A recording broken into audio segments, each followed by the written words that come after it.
Hello friends, welcome to Universe of Naruto X. If you love Naruto what if stories and anime explanations, don't forget to subscribe to the channel. Now let's begin today's story. Nar groaned as he opened his eyes. He closed them at the bright light and realized that the sun was up, meaning he'd been out all night long. Who you okay? Nar thought. Hugh. Nar sat up blinking when he didn't get a response. He looked around and saw he was in his bed inside the temple. He saw he was still wearing his pants and he dug around for a shirt and pulled it on when he hit the door and went and saw Micah still unconscious in his own bed. Naruto went through the temple corridors and his eyes found Master Quai sitting on his cushion sipping his tea. Naruto blinked seeing a tall man outlined in blue and he could see through him. The man had to be at least 6 feet 8. He had long red hair and his clothes here black. He wore a robe that was a red-brown that reminded Naruto of fox fur. The man turned to Naro and he smirked. Hugh. Nar asked seeing the red eyes with the slits. The man nodded and Nar saw he had a trimmed beard and mustache. Think of Obi-Wan style. Hey kid, Hugh said, his voice still deep. Sleep well, the shade asked. How? Nar blinked. Why are you human? Hugh chuckled and looked at Quai. It is my fault I am afraid. I wasn't focused on the form I would use. Hugh admitted. It is my fault actually. Naruto-san. Quai admitted, I neglected to inform you and Kobe-sama that he would need to pick his form. Since he didn't, and you were his host, his shade is human. Nar blinked. See, can you become a fox still? He asked. Kobe sighed. We made a few mistakes, Kit. I'm out of you. You still have my chakra, and I'm stuck like this. He gestured to himself with a gloved hand. Nar came closer and reached out and found his hand passing through Quai. You're a ghost shade. I can use Bunla with no problems. Well, it took me almost all night to move a teacup, but I should be back up to par by the end of the week and ready to train you and Micah in the way of the Zot. Naruto looked at the shade before him. I messed up. You're like this forever. Kobe sighed and looked at Quai. You did nothing wrong, Kit. This was no way your fault. Kobe said. Kobe-sama. What do you plan on doing with them? Master Quai asked, sipping his tea. I will need you to open a portal for me. I'm taking them to the Underverse. I need to take them to the demon graveyard and begin their training in the ways of the Zot. How will you return? Quai asked, a hint of concern in his voice for the 2 boys he'd come to care for over the last 17 months. I know people on the other side. A few me. When it's time we shall return. Kobe looked at Nar. Well, leave at the end of the week, Kit. Rest up. Once we cross over, your training begins again and our dynamic will change once again. What do you mean Q? Nar asked. You and Mikahamaru will be my apprentices or by T in the old tongue. In turn you will call me master. Nar frowned at that. Don't give me that look, Kit. Senpai sensei master are all forms of respect. While you are my bite, I am your teacher and you are my apprentices. I will teach you both all I know. Nar sighed. I just keep going from one perverted sensei to another. Kakashi, Ebisu, Jiraiya, Master Quai, and now Master Q. He looks up at the ceiling. Do you hate me for some reason, Kami? Quai, and Caillou chuckle. Don't you know, Kit? She has a wicked sense of humor. Mikahamaru woke hours later and was introduced to Master Q as he was to be called. How are we to move about here with you, sensei? Micah asked as they ate breakfast. When we come back, I should be able to turn invisible. It's just taking me time to reconnect to the Bunla. Hugh said as he watched the pair of boys demolish a meal that should have fed a dozen people. Hugh swore he would explain about Zod Nin and Bunla once they crossed to the Underverse as he called it. And what is the Underverse? Micah asked. It is a world parallel with this one where demons and humans live side by side. It is a step down from heaven and hell, the rumors go. Not even the demon lord, such as I know for certain, as we all fear to cross that barrier, Hugh explained as he drifted over the ground. The shade seemed more solid than the first day, but you could still see through him. This is as solid as I can get, but my control of the Buna has improved where I can do this, Hugh said, and Micah felt a light smack across the back of his head. I can show you much. You both need to not judge by appearances. Look at me. You judged me by my lack of solidity, and yet I can toss you around, for my ally is the Vanla, and a powerful ally it is. The week passed quickly after that. Nar and Micah packed and returned the swords to Master Quai. Won't you need them? He asked, looking at Kobe. No, once they have gotten to a point in their training, they will be making their own blades. And if they need swords in Underverse, trust me when I say that the Underverse will provide. So it was that they stood outside the Shaolin Temple as the sun was setting. 2 runes had been carved into the dirt and Master Quai was chanting. An orb hovered in the air before him. It pulsed with power and glowed an eerie red with sparks of green. Remember when we reach the other side, don't wander off. Underverse is different and innocent looking things can be fiends in disguise. Hugh warned them. What do you mean fiends? Micah asked. Hey, well, humans and demons live in relative peace, but there are fiends or monsters that are like wild animals, and they attack the unwary unprepared. Hugh said. Nar huffed. And we're just leaving our swords here. Why Q-sama? Nar asked. He really hated using the respectful tones to anyone, but Q said that it could cause trouble on the other side if he didn't. Nar would have argued the point, but Micah said. Master Q knew the underverse. They needed to trust him.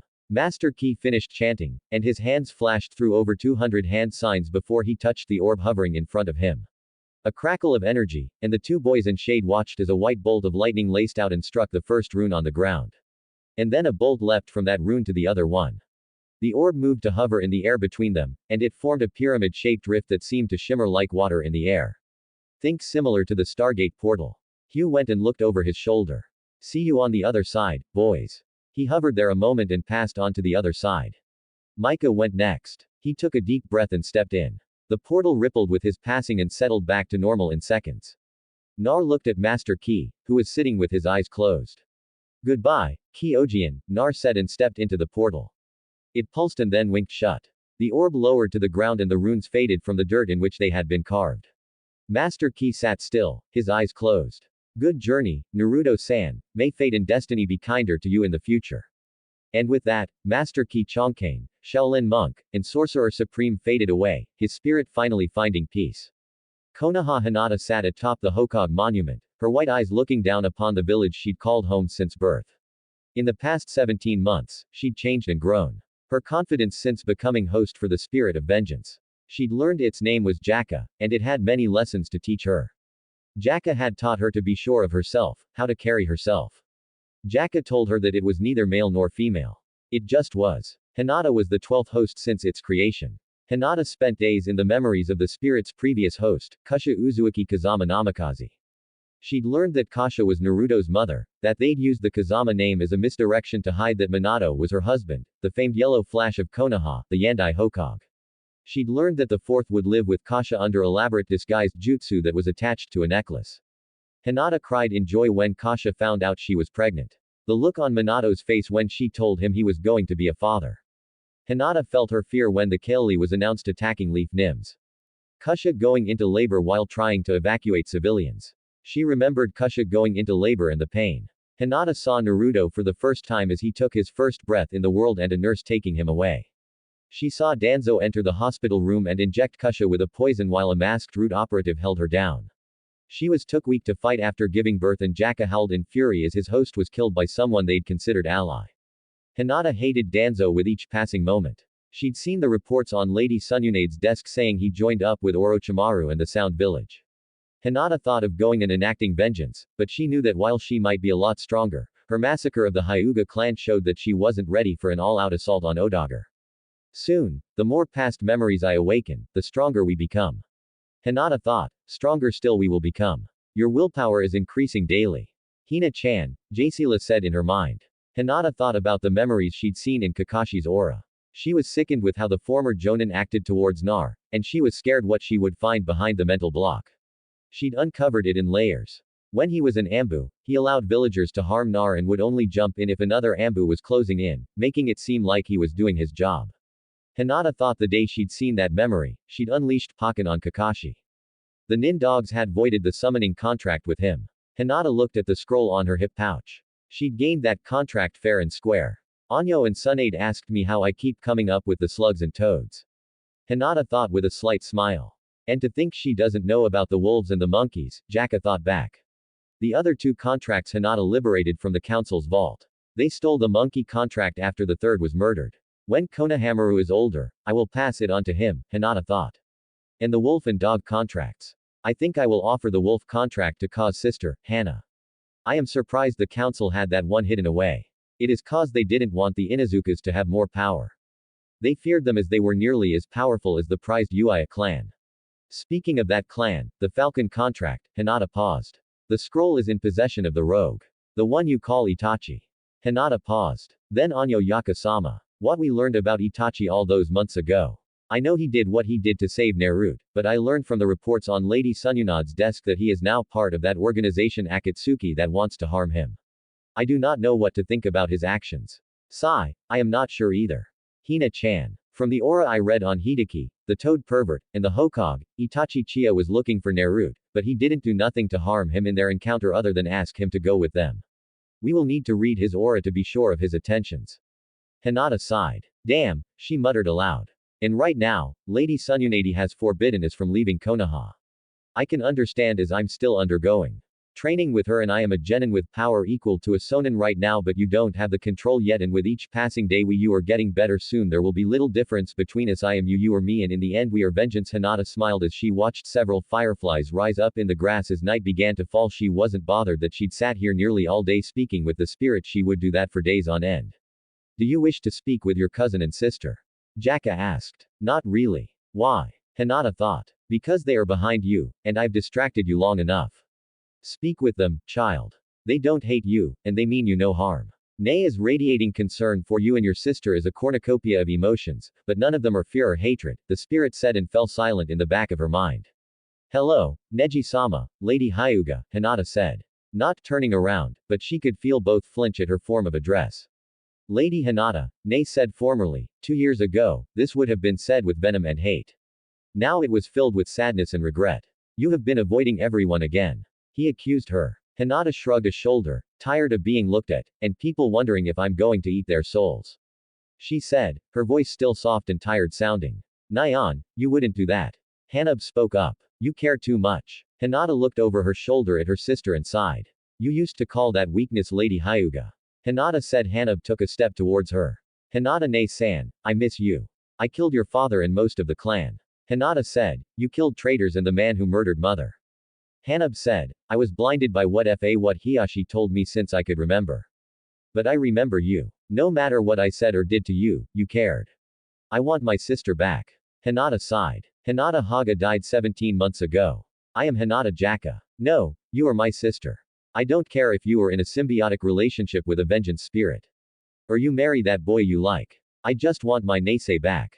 Hanab was standing behind the sitting Hinata now, and the older girl could hear tears in her voice. What of the survivors? How do they feel? Hinata asked. Neji crouched and put a hand on her shoulder. The members of the branch family see you as their saving grace. Now there are no more main or branch Hyuga. There is just one big Hyuga clan. You saved us from the caged bird and freed us all to make choices. The members of the main branch you spared showed them that you can be vengeful and merciful at the same time. Hanab said. Alandre, by the way, gave birth to a set of twins, a boy and a girl. Hinata looked over her shoulder at Hanab. She asked me to request you stop by and visit. If you hadn't destroyed the elders and those that betrayed Konoha, one of them would be cursed with the caged bird seal, and the other would have been moved into learning guard duty for me. Hinata sighed. When I fought Hiyashi, I was so mad at what I read in his aura. It stank of corruption, and when I searched his mind, I was disgusted by what I saw. He wasn't a man that we would ever call father. He was corrupted by power long before he married mother. He was a loveless monster that she tried to make into a man, but it cost her life and nearly ours in the end. Hinata, Neji said, drawing her attention. Ten asked me to remind you that you are invited to our home. Remember, no alcohol as Lee tends to become unmanageable, and I do not want my first night in our new apartment to be amid debris. Hinata smiled. So the three of you have figured it out? She asked, and Nei blushed a bit. Hanab outright laughed at her older cousin. I do not think those were the fires of youth your sensei was talking about, Nian. She said teasingly. Brat, he muttered. I can't explain it really. He sighed. I blame Uzumaki. It was after he defeated me in the Chunin exams, but before that disaster that became the Uchiha retrieval. Hinata turned to listen, giving him her full attention. The Konoha 10N knew that the best way to get her attention was to talk about Naruto and what he meant to each of them. I was on patrol with 10. It was shortly after Uzumaki brought Lady Tsunade back. He was at one of the abandoned training grounds outside the walls. We came upon him fighting with his clones. There were over 100 of them and he was pure movement. His fighting style was rough and I couldn't believe that this was the genin that beat me. Nei admitted. But the more we watched him, we saw there was a simple grace to his movements. Nei smirked. Lee, of course, would have yelled out about his passion and such. But it was Ten who called out to him. Neji smiled at the memory. She got his attention just as one of his clones pulled this weird combo that looked like a whip crack where they swung another around and it kicked him into the stream. Nei chuckled. Ten was mortified, thinking she had caused him to be hurt, and dove in after him. I watched as the clones kept fighting as if this was a common occurrence and one of them was cheeky.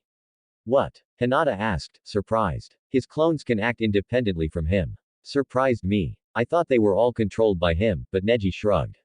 It asked me if I was going to help my girlfriend get the boss out of the drink and then it got hit and poofed away. Ne looked out over Konoha. Then another one asked how my boyfriend was doing in the hospital. I froze for a moment and turned to demand what it meant. Ne chuckled. I was drawn into a spar and answering insane questions, my attention fully away from the river. I answered that neither Ten nor Lee were associated with me like that.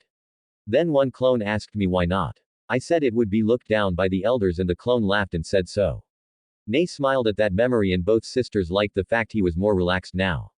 It said that it knew that Lee liked me like that as Naruto had spent a lot of time visiting Bushy Brow as Naruto called Lee. It then asked me why not Ten and I told it why she wouldn't like a marked man like me. I was servant of the Hyuga main house. I would marry who they told me to. Hanab looked sad and Hinata knew that would have been true. Then the clone said, what would I do if I could go where my heart wanted? I laughed at it and said I'd be torn in two because ever since I first met Lee and Ten I've worn a mask of indifference. Why would they want a cold-hearted bastard like me who tormented his own cousin because he thought she was weak when in fact I was the weak one? Ne turned and looked at Hinata. You are a million times stronger than I ever was. You wanted Nar and you fought to be yourself, not the flesh golem Hiashi was trying to make you. Hinata put a hand on his shoulder. I never blamed you. Nay, I always thought of you as my brother, she said. Neji gave her a soft, sad smile. I blame myself. All those years wasted when I could have known you and been not only a friend, but your brother. Hanab looked at the pair and knew she wanted her sister back. So, what did you answer the Uzumaki clone? She asked. I didn't. Ten wrapped me in a hug from behind and held me. She told me she saw through my mask long ago. Her and Lee were waiting for me to come around my own way. Neji chuckled. I was shocked that Ten and Lee were already in a relationship and they were waiting for me. Yusuzu Naruto told me to talk with Lee. He said I would be happy and he would do all he could to make it happen. Neji sighed. I did talk a lot with Lee and Ten. Then that damned ran off. Neji looked over the village. Sometimes I wonder if Nar had been treated properly, would he have made the impacts he did on people? He changed me and I like who I'm becoming. I want him here for the day when Tenon marries Lee and I. Hinata smiled. He will be. I can feel it, she said, putting a hand over her heart. Narutkin will come back. Jaka alone feels that Nar needs this journey to grow. We all do, she said, looking back over the village. You know, Nar always came up here to think. And I like the view myself. It is a peaceful place to think. Hanab put a hand on Hinata's shoulder. Will you please come to the new compound? I want to know you better now that Hiashi's manipulations are being cleared away. I will visit, but I cannot be a Hyuga. That path closed to me the day I made the pact with Yaka alone. Someday I might join another family.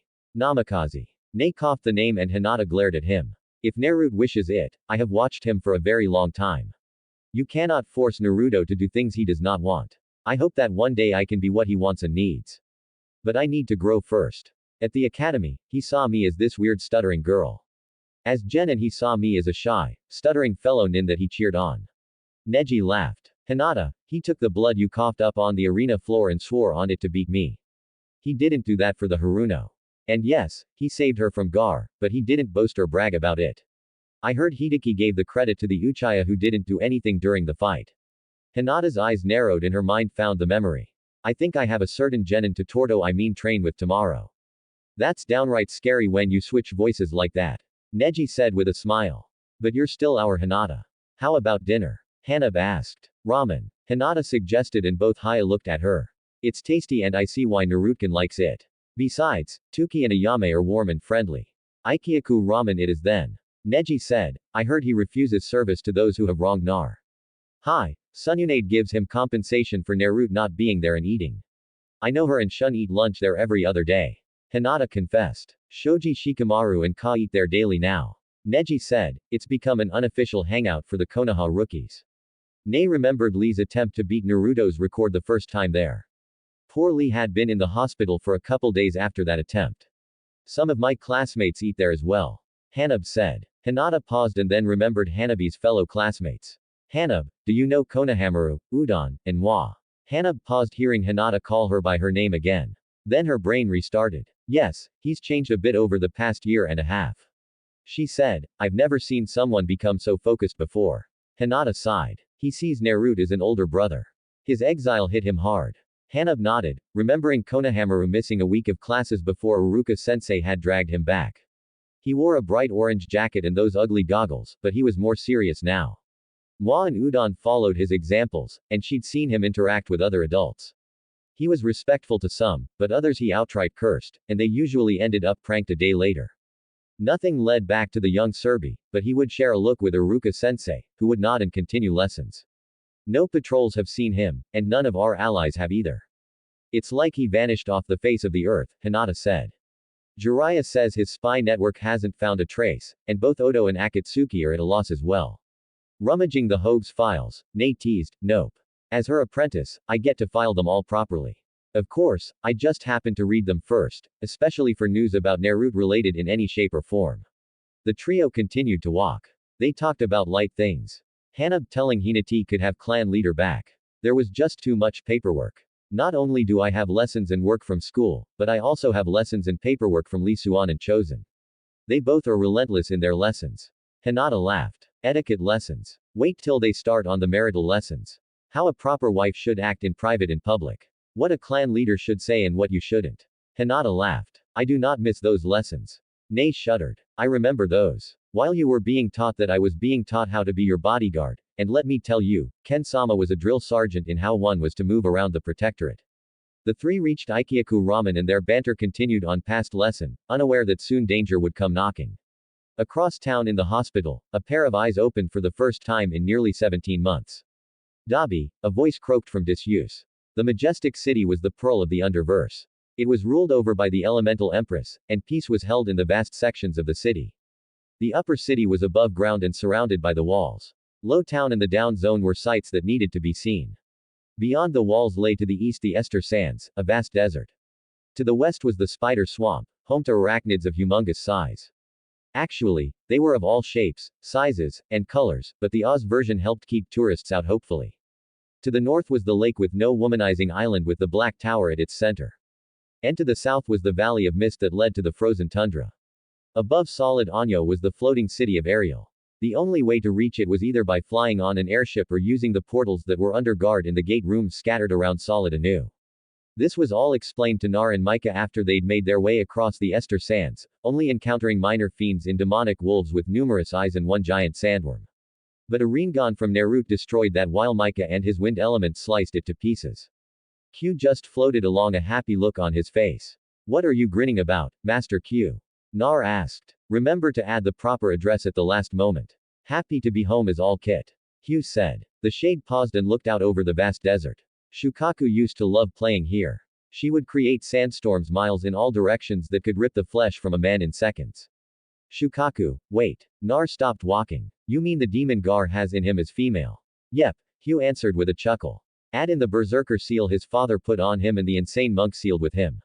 I'm amazed the kid is coherent. Shukaku hated sharing. And during that time of the month, she would kill anyone that talked to her or even looked at her sideways. Hugh said with a chuckle, when we get back, do you think we could help them? Nar asked, I think so.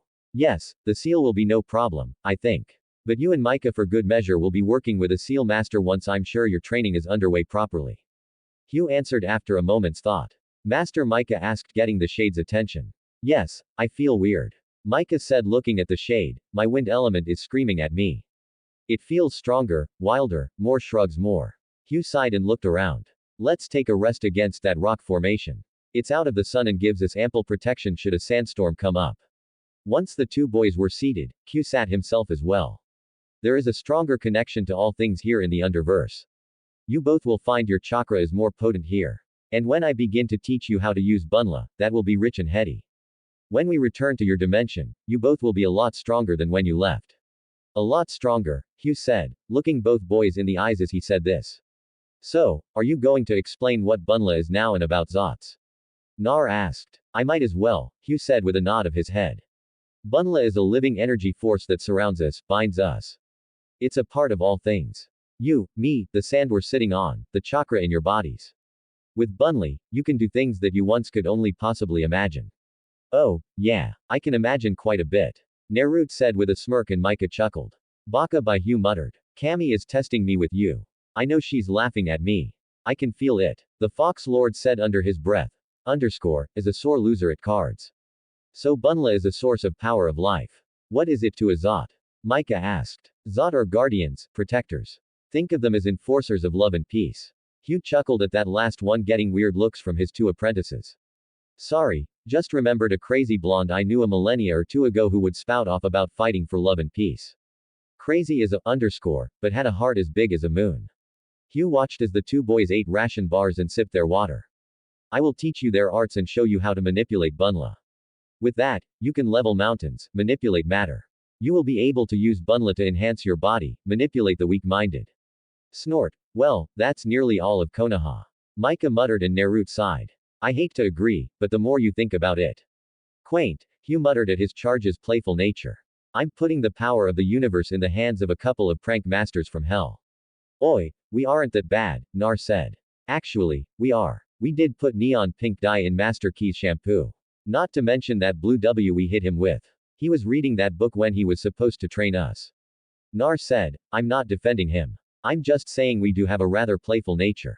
Micah said, you two would have made great kitsons. Hugh said, and they both looked at him. I said that out loud, did I? Both boys nodded. Right then, Hugh looked at them. Know that your physical training will continue here, but we'll work on your lessons as well. Bring it on, you crazy fox. We're not afraid. Nar said, looking at the shade.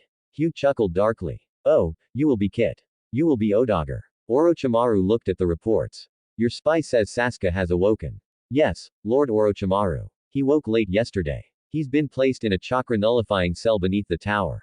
Orochimaru sneered. Does that fat-chested, overpriced hooker think she can keep me from what I want? Kabuto send for Danzo and his boy Sai was it. I have a mission for them and their root force. I think it's time they prove their loyalty to Odto at once. Lord Orochimaru, the glasses-wearing Med Nin, says as he leaves the room, see you soon Sasuke, you will be where you belong. The snake-like eyes looked at another report. I left you with Sununade till you regained consciousness. Now that has happened, you will become mine. Anyone passing the chamber would have shivered at the chuckling they heard from beyond the closed doors. Konoha Mai was doing his morning workout. In the 17 months since the exile of Naruto, Guy had become changed. He no longer yelled about the flames of youth. He still wore the green outfit and orange leg warmers in his John and Best proudly. His team worked without him more now that he led patrols outside the village while they performed D and C rank missions. He joined them for B and A rank missions that popped up.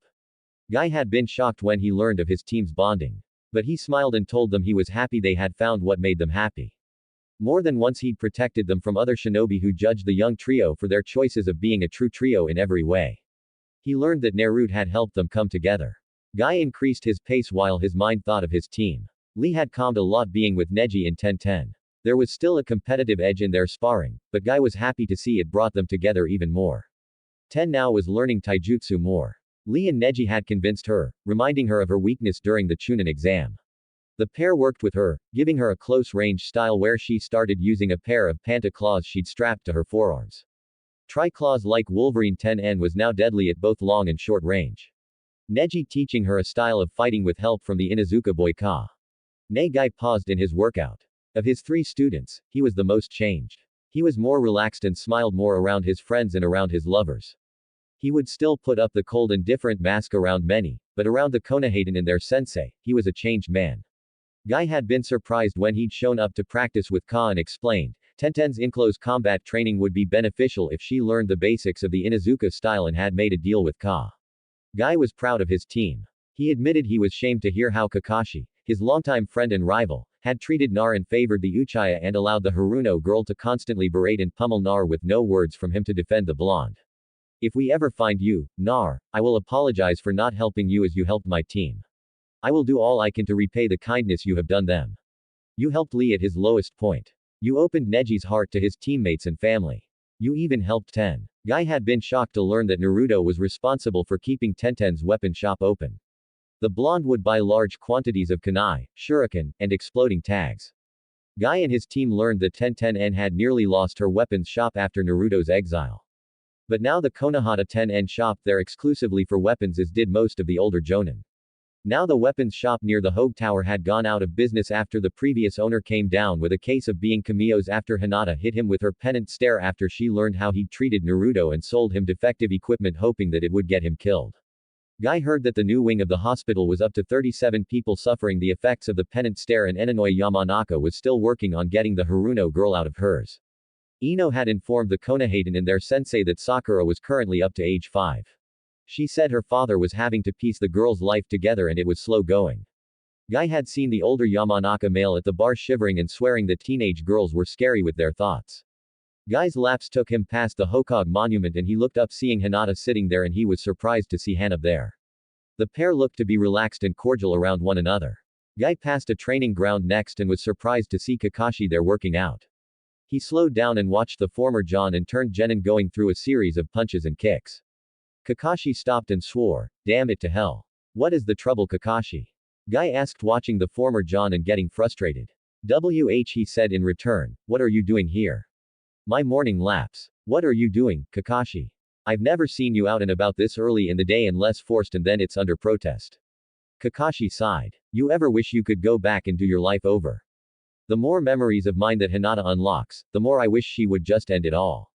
"What? Why is that, Kakashi?" Guy asked in concern. His former rival looked so defeated. "Over the last 17 months, I've seen how I treated Naruto since becoming his instructor, and I find myself thinking Minato-sensei would be furious with me. It shouldn't have mattered if he was his son or some boy off the street. I should have treated them all equally, but I allowed my pride in being chosen by the council to train the last blind me. With each passing day, Hinata is closer and closer to unlocking the mental blocks that were put there after I left Anbu. And I'm afraid what she will see. Will one more memory be my last? Will I die like Hiyashi on my knees in the street, my brain splattered in the dirt?" Kakashi looked up to the sky. "I was furious when she took my sharing away from me with that Juken strike. I'd allowed it to define me. I allowed myself to become lazy and overconfident in abilities I stole." Kakashi sighed. 1,000 jutsu I'd stolen, and Hinata has them all in her head now. She took the memories with that stare of hers. She didn't leave me like Sakura, but she left me a genin. I have my skills, but I no longer have what I stole, and that makes me liberated, Kakashi said, looking at Guy. I pray that whatever memories Hinata unlocks, I pray to Kami, she allows me to apologize to Naruto for all the wrongs I've done him before she kills me or locks me in my mind. Guy looked at him. You've changed, Kakashi, for the better. Kakashi laughed. It took me 17 months to see this guy. Sleepless nights, beatings at Hinata's hands as she opened my memories of the beatings I'd watched Naruto get while being his sensei. Kakashi sighed. I'm afraid, Guy. The mental blocks of what I did isn't anew. Did I do something to Nar that will push her into taking my life? Do I deserve a second chance? Hell, this would be my third. I wasted my second chance that Ren and Obito gave me all those years ago. Guy put a hand on his former rival's shoulder. We can only deal with one day at a time. Kakashi, talk with Hinata. Tell her you repent. Tell her you'll accept whatever punishment she sees fit. Tell her that before she administers it to allow you to at least apologize to Nar. Seek forgiveness, Kakashi. Forgiveness. No, I don't deserve that. I just need to make things right. The Uchiha woke yesterday. Hanab said while sitting next to Hinata atop the Hokage monument. I know, Hinata said. Right now, Lady Sununade has him in a chakra nullifying cell under the tower awaiting his trial. I am ordered to leave him be till then. Hinata said. How does Jaka feel about that? Hanab asked. She was still hesitant about the spirit that shared her sister's body. Jaka isn't happy with it, but we agreed to see what the new council will do at his trial tomorrow. Hanab smiled. You going to intimidate them? Hanab, I let them choose free will in all that Kami gave us mortals. I just will enforce my will if the outcome isn't as it should be. Hanab sighed. I can't believe they are even wasting time with a trial for the Uchiha. He left the village of his own free will and to join up with an S-class nuke nin.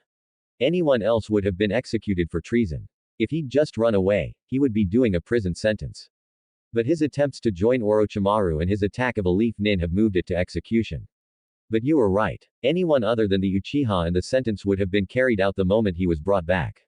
I see why you hate more and more of the villagers as the days passed. Ensign Hanab said sadly, I heard some of them discussing your Nar. They blame him for what you've done. Many of them think he's bewitched you. Hinata sighed. Blind fools. She looked at Hanab. They make it harder and harder to keep Ya from enacting his vengeance. It doesn't help that the host prior to me was Naruto-kun's mother, and my own emotions make it hard to keep from attacking them. Hanab put a hand on her shoulder. He will come back. Hinata half sobbed and chuckled. Why should he? He was exiled. He thinks the woman he saw as an aunt or mother figure signed his exile. The previous council told him they would have him executed should he return. He doesn't know I care. I was too much of a coward to tell him. And now Hanabi's slap shocked Hinata. Why are you doubting now?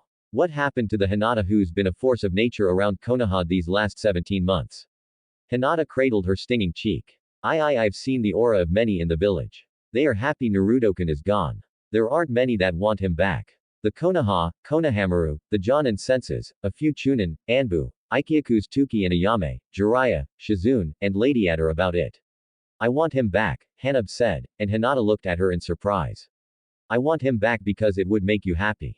Everything I've heard or have learned about Uzumaki, I want him back because he is special to you, Hinata Enshin. Because of him, Nei is happy. Because of him, you found courage to stand up to Hiyashi and freed the Hyuga family from their own blindness. Hanab looked out over Konoha.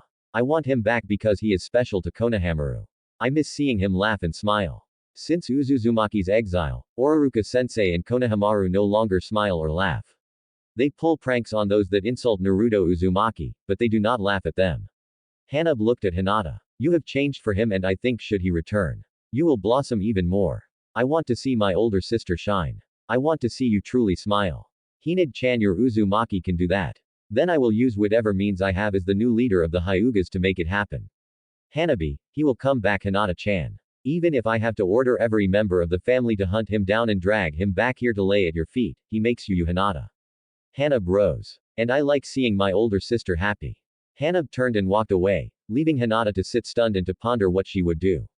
All rise, a Chunin called out. The viewing seats were filled to the bursting point as all of Konoha had turned out to witness the trial of Sasuke. The council filed in and Tsunade took her seat wearing full Hokage robes and that ridiculous hat she hated. Anbu were stationed around the chamber and Tsunade saw the Konohaden in the viewing seats. Her eyes looked for Hinata but couldn't find her, which put her on edge. Be seated. The Chunin called out. Tsunade sighed. Bring in the accused. She wanted to say the condemned because that's what the Uchiha was. But the council had fought tooth and nail to give him a trial. And they insisted that he was innocent until proven guilty. Proven guilty, the little Stain ran off to join Orochimaru and nearly killed a team sent to bring him back. Tsunade thought as the Uchiha was brought in, he had the chakra repressing cuffs on his wrists and a pair of Anbu on either side of him with one behind, hand on a sword. She saw someone had given him fresh clothes and he looked like he was here for an interview.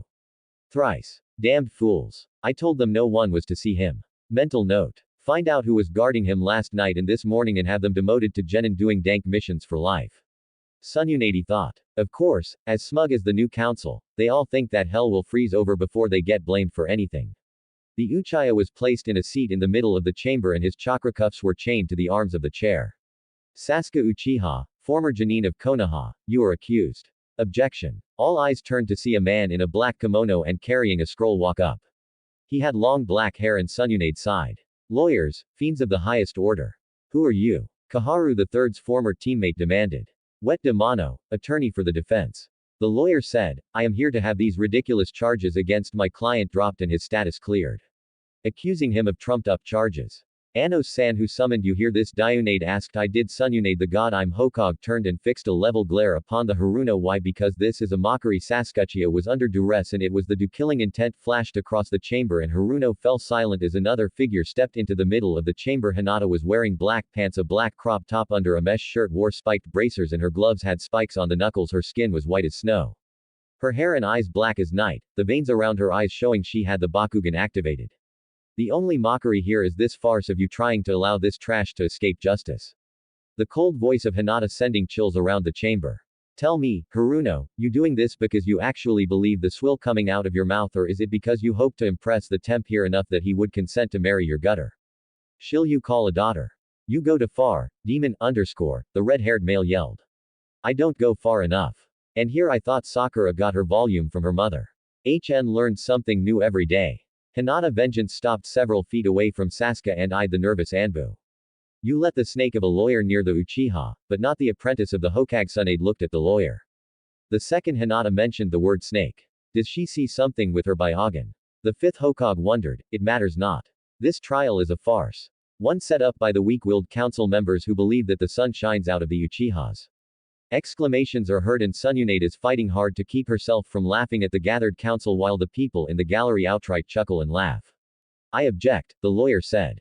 Overruled. Hinata Vengeance said, not even looking at the man. As I was saying, this trial is a farce. If any other member of the Konohagakure ninja forces had left like the Uchiha, they would have been imprisoned for desertion and for attempting to join an S-class nuke nin would have been immediate execution. Sununade nodded and shot the council a look. They had continued to override her on the issue of the Uchiha. She blocked their attempts to give him a pardon. Hinata speaks the truth. Soon Inazaka said from her seat.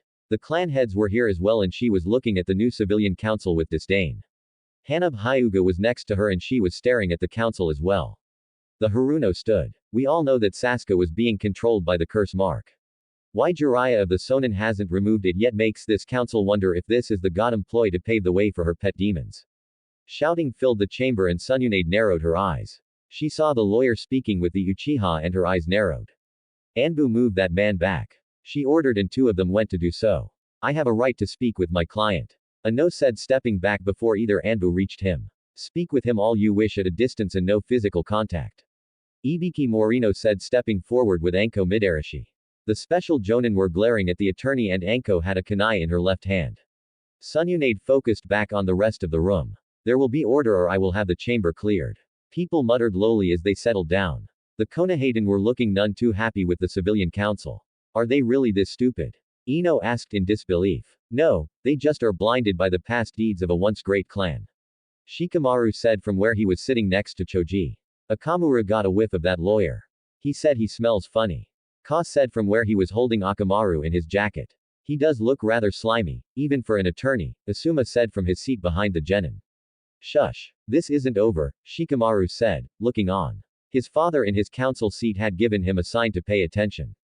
Enough, Sununade roared, slamming her hand on the booth before her shattering it. Lady Hokage, the lawyer said, having her focus on him. She glared at him, not liking this man at all. If you would please allow Sasuke-kun here a chance to defend himself, I'm certain what he has to say will be most enlightening. Sununade was going to refuse outright, but he council were agreeing to it. She looked at the clan leaders who shook their heads. This is payback for making them actually work. She thought, make it brief. She ground out between her clenched teeth. She was not liking this with each passing moment, and it felt off. Oh, it will be Sununade. Anyo said, giving her a bow. It was his tone, the way he'd said her name. Anbu, secure the prisoner. She yelled while getting to her feet. Anyo kicked one of the Andrew aside, and there was an explosion from the floor. As the smoke cleared, Hinata was fighting 6 Odo nins. Sununade cursed seeing Danzo with a bright silver arm emerged from the hole in the floor backed by his root squad. Shizune, Uruka, evacuate the civilians. Sununade yelled. And she ducked a hail of shuriken from a strange Odo nin. That arm was replaced by something metallic with a slit in the palm. She watched as it launched shuriken rapidly at Konohan that were coming into the fight while trying to get around the panicking civilians. Swaran drew her hand back, sent a shockwave through the ground with a punch, hoping to distract the sound ninja from attacking the crowd. Damn, Orochimaru. I should have thought he wouldn't let the Uchiha go. She thought as she struck a sound nin hard enough to put him through a wall. Sununade saw the Konohaden were fighting around Hinata. She nodded glad to see they were fighting like a well-oiled machine. Her gaze found Danzo picking up an unconscious Uchiha and dropping back into the hole in the ground. Enko, she yelled, getting the special John's attention. Gather everyone. We need to drive them back and take out as many of them as possible. Before the snake Jonin could respond, 2 black cobras the size of trees came out of the hole in the ground, their hoods opened and their fangs dripping. Damn it, cursed and her hands flew through the motions. Kuchio's no jutsu. A blast of smoke and 2 slugs appeared the size of 2 large bears. Stall them, she ordered, not giving them a chance to greet her. She spun and her fist connected with a sound ninja's chest and she felt the man's ribs shatter as he slammed into the seating area and didn't rise. She turned and saw that Orochimaru was standing by the hole now with his personal assistant Kabuto. He held up the shed skin from the lawyer's face he'd been wearing and after twiddling his fingers at her, he dropped back into the hole. So, he has new arms. Damn it to hell. And the others were pushing the raiding nin back. And as each one fell, they got closer to the hole that had been used to tunnel into Konoha. Tsunade and Hinata reached the hole only to jump back as it was suddenly filled with molten rock and sealed. Damn it. Both women cursed. They turned and saw that the sound nin were dead and the 2 cobras vanished in puffs of smoke as the slugs hit them with acid. They got away. She clutched her fist tightly. That damn snake in the grass. Looked around. Report. She barked. 10 wounded. 4 dead and they took the Uchiha. Uruka said glaring at the now sealed hole. They have an earth user. Ibiki said, squatting next to the cooling rock.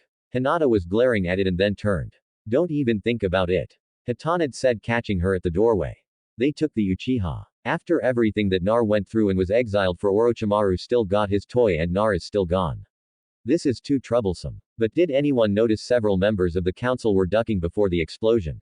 Shikamaru asked. The growl from Hinata sent chills down those still standing's backs and in a special corner of hell. Lucifer looked around and asked, okay, who played with the thermostat again? Under verse so at a new low town, Naruto sighed as he put away the last of his gear. He'd been amazed that the guards at the gates had allowed them through. Hugh gave them a brief tour. He pointed out the aerodrome and Micah and Naruto had stood transfixed as airships lifted off and flew in the sky. Load stones. They along with stones with wind stones give the ships the ability of flight. Hugh had told them. Nar had been amazed at the various species that lived in Solid O. There were humans, demons in animal form, half-breeds, and more of all shapes and sizes. Demons went in town or size restrictions. It's all a part of the treaty signed about 10,000 years ago. Hugh said, getting his apprentices to follow him. The bazaar was a sight to see as vendors sold everything from weapons and food to scrolls and clothes and jewelry. Micah had stopped watching children playing a strange game with a ball in a huge orb of water. How are they breathing underwater? He asked. Hugh paused and smiled. Ah, gravity ball. See the chokers each player is wearing? He asked. And after a moment, the two gave him a nod. They are spelled to give them the ability to breath underwater. I'm sure you'll pick that up as well in your free time, Hugh said, motioning for them to continue. Some of the players have gills and can breath in and out of water. Some of the mer people live in the lake to the north, he said. And Naruto had seen a girl in the game with slight webs on her hands and feet. He squinted and saw gills on her neck and noticed her skin held a slightly blue tint. Stop ogling girls. You can do that on your time, Hugh said, and Naruto blucked. I wasn't ogling girls, master. I just was seeing some of the mer people you were talking about. He pointed and Q squinted. Ah, Triton's youngest. Good eye Kit, but she's a couple centuries older than you. Hugh teased and Micah chuckled while Naruto growled. The tour around Solid Anu had lasted hours. When Naruto asked what next, Hugh drifted towards an alley and stopped outside a small stone building that looked like it would be one room only. These are portal rooms. Now you need a travel pass to reach the floating city, but you can take them to Lowtown with no problems. What about the down zone? Micah asked. There is only one portal, and that is under guard in Lowtown. Hugh said, now both of you come on. Quarters are waiting in Lowtown. How do you know that, master? Micah asked. Simple. I maintain residence here since I was younger than you both. Hugh chuckled. And trust me, everyone knows that a section of Lowtown is mine. Now, come on. The Fox Den should be moderately busy this time of day. You store your gear and well get some real food and not that noodle crap you like. I mean, steak and sauce. Both boys could see the shade seemed to drool at the thought and they shared a look before laughing and entering the small building. The pentagram in a circle surprised them. Ma looked up and saw a matching one on the ceiling. A guard stood to the side, a bored look on his face. Nar looked at him and saw he was a man-dog. He wore leather armor with a helm of metal. A long spear was against the wall next to him. Once in the circle, Q smirked as they vanished in a flash of light. Nar thought that had been the coolest thing ever. Definitely need to get something like that in. He sighed, remembering his thought was to bring it back to Konoha. Damn it, why can't I let go? It's been 17 nearly 18 months. Why can't I stop thinking about it and calling it home? Nar finished unpacking. The Fox Den was a bar in Lowtown. Nar nearly jumped out of his skin when they entered and saw it was busy. Kitsen of all sizes were in there. They damn near stampeded in greeting Q and asked what the hell happened to him. The Shade spent time explaining to his people what had happened and introduced Micah and Naruto as his bite. One Kitsune Shippo, a teenage-looking Kitsune, was drunk and asked, why does the short underscore there smell like Ukeobi? You into boys again? That had gotten the teenage-looking Kitsune pummeled by several vixens, and Keobi chuckled as he watched. No, Shippo, and being into boys was your thing. You followed that half-breed dog you around for centuries. Bite me, Shippo said weakly from where he lay after being beaten down by several angry female Kitsune. The training area behind the bar had Naru looking on in envy. Micah too had a glazed look while Q laughed. You think you're excited now? Wait till the pain starts. Q warned them. He had them go get changed and said they would begin with light meditation, then workout, then more meditation. And after that, I'm going to have you spar against each other in taijutsu and kenjutsu. Hugh told them, but we don't have swords. Nar reminded him. Hugh motioned and two black wooden bakken floated into the air from a rack and floated to Naruto and Micah. Till I tell you otherwise, you will be using these. They are similar to what Ki had you using. The shock will be greater and will leave genjutsu marks indicating cuts. They are both indestructible and you will be carrying them and using them around.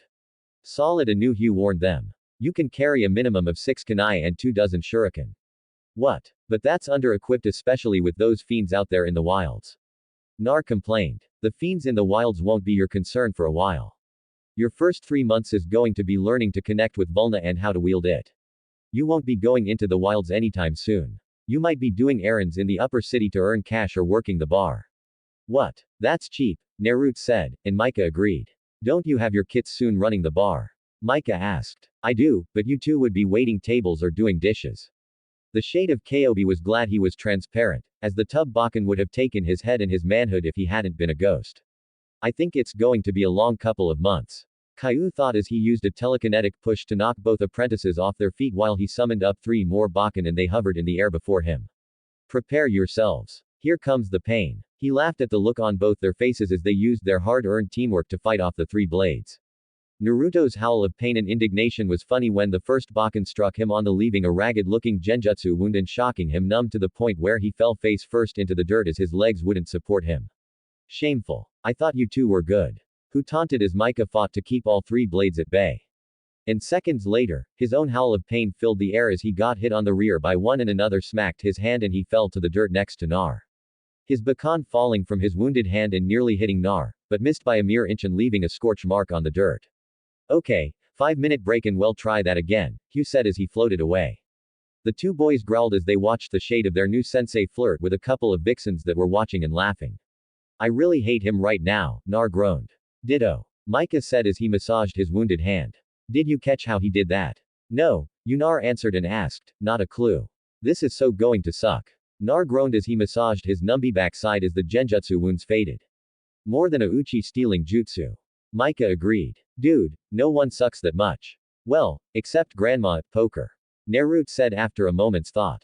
Well, I did hear she earned the nickname Legendary Sucker, and it wasn't from her losing streak at first. Both boys laughed. Konoha was besieged by a sneezing fit. Whoa, Shizune said, holding the paperwork away from her sensei. Someone's really talking about you. Shut up and give me a tissue. Tsunade said. Jiraiya or Orochimaru must be talking about that night of strip poker. Damn them both and that camera. Tsunade thought as she sneezed again. Nar jumped over and twisted in the air before using a blast of telekinesis to shove a training dummy towards Micah. There, Bakken clashed together with resounding cracks and items flew through the air with reckless abandon. Hugh stood to the side, watching his apprentices with a smile on his face. In the 3 months since their training began, they'd grown by leaps and bounds. With the aid of meditation and a subtle amount of motivation from electric shocks, Micah spun aside, and his windshield that surrounded him lashed out and sliced the dummy into a dozen different pieces. Hugh watched as the silver-haired youth sent out Vulnera lightning at Naruto, who used his Bakken to block it, and using Vulna to send dirt into the air at Micah, whose air shield caught it and spun it away. Hugh nodded to himself. Over the time here, his physical appearance had changed. He'd gained 9 ghost tails and his ears had become pointed. When Naruto asked what happened, he'd shrugged. Must be my connection to the Vulna. I feel more like myself now, Kit. He'd shown him his hands, which were tipped with sharp nails. You look more fox-like, Master. Micah said. I mean, the black clothes, rust-colored robes hinted, but the tails and ears complete it. Hugh watched his apprentices duel. They'd taken to the physical side with no problems. Their sword skills improved even more by leaps and bounds the more their connection to Vulna strengthened. Hugh watched as they moved, adding in their taijutsu with Vulna force waves and then chakra-enhanced strikes. Both boys earned money around Seoul at a new Naruto-like delivery jobs while Micah worked in the Fox Den. Both boys also helped the local orphanage. Hugh found himself there as well telling tales to the younglings, a hint of longing in his mind. A loud crash forced him to turn to see Micah straining under a hunk of earth that was in the air. He was using a Vulna-powered tornado to keep it from landing on him. Nar looked shocked at what he'd done, was unable to move. Hugh sighed and called upon his own power and building-sized hunk of dirt moved off and sank back down from where it originally had been ripped from. Okay, boys, that's enough sparring for now, he called out, seeing them take a breath. Thank you, Master. Micah said. I don't know if I could have held it longer. I'm sorry, Micah. I let annoyance at not being able to hit you get to me, and when I reached out, I grabbed a huge amount of earth. And Naro said, looking ashamed of nearly squishing his brother in all but blood. That is why we spar and why I need to be here, boys. Hugh said, getting their attention. You both feel the depths of Vulna, but neither of you can control it fully. Hugh smiled as he followed them into the bar. However, I believe it is time for you both to start training outside of the walls of Solid anew. Learning against fiends and training in the wild surrounded by untapped Vulna will be good. So, tonight I want you both to prepare for a training trip to the wilds. Their cheers filled the bar and caused Shippo, who was cleaning up behind the bar, and several of the vixens to look up. Keep it down, you two, Shippo grumped. Some of us haven't had coffee yet. Lazy, Nar said. You're the first one asleep and the last one to rise. While we're the last to sleep and the first to rise, Micah said, looking at the male kitten who stuck out his tongue. You'd think being centuries old he'd have grown up more mentally, Hugh said, drifting into the bar and settling into a chair near the fireplace. Stow it, Casper. Don't you have a house to haunt? Shippo said, stacking the mugs and bowls. Don't you have a dog to chase? Q fired back. The two glared at one another. The kits soon turning from the Lord of Foxes with a ph. Oh, don't brood. Brooding leads to being an emo. And being an emo leads to being an Uchiha, and you don't want to be one of those. Hugh said and looked at Nar, who looked shocked for a moment before he broke down, laughing so hard he knocked Micah over. Hugh shook his head. You really need to learn to lighten up. Nar, you're way too serious. Ha ha, I am not serious. I'm Naruto. The blonde burst out, laughing even more, and Micah joined him. Sigh. I know I should have never let him read those damn books. Hugh grumbled and shot a look at Shippo. And I blame you for hooking him on those blasted things. Shippo shrugged. Kagumi brought them from her world into ancient Japan when I was just a young myself. I treasured them and I know the younger kits like hearing them at story time. The brunette kitten said with a shrug. That in your bitey hang out with them enough that I just read to them as well. Hugh grumbled under his breath. It wasn't that damned funny. Now get up. We have to get ready and leave the damned books here. This is training trip, not a pleasure trip. No, that would mean you'd gotten laid. Shippo muttered as he continued to work. I heard that runt, Hugh said and sent a Vulna wave knocking over the stacked cups and smirked as Shippo dove around catching them before they hit the ground. Bastard, Shippo said, managing to catch them all, but he laid on the floor glaring at the nine-tailed shade that just smirked and followed his apprentices up the stairs. There are times I really hate him, Shippo muttered getting back to work. They exited the gates, and Micah looked over his shoulder. Both he and Naruto were wearing the rust-cold robes and hoods over their regular clothes. They both thought that it would be warm, but Q told them there were enchantments on the robes. They would be cool in the summer, warm in the winter. There were repair charms on the robes as well. What the hell are they made of? Nar asked after a day of wearing them in a spar where they got heavily damaged, but by sundown they were as good as new. Made of the silk from the spiders from the spider swamp. Hugh admitted. Some of the vixens gather and weave them, then dye them this beautiful color. Both boys had their bakan sheathed over their shoulders. They also carried scrolls sealed inside were potions for healing that had Nar asking how they were made and if they could be taken back to their world. Well, you can take them with Kit, but making them there won't be possible. Hugh answered, why not? Naruto asked as he and Micah walked while Q floated just a pace ahead of them. Simple Kit. The creatures that pieces are harvested from for ingredients aren't in your world. Hugh answered. Nar paused to think about that. You mean there are living things used to make this? No, Kit. They're dead when their pieces are taken.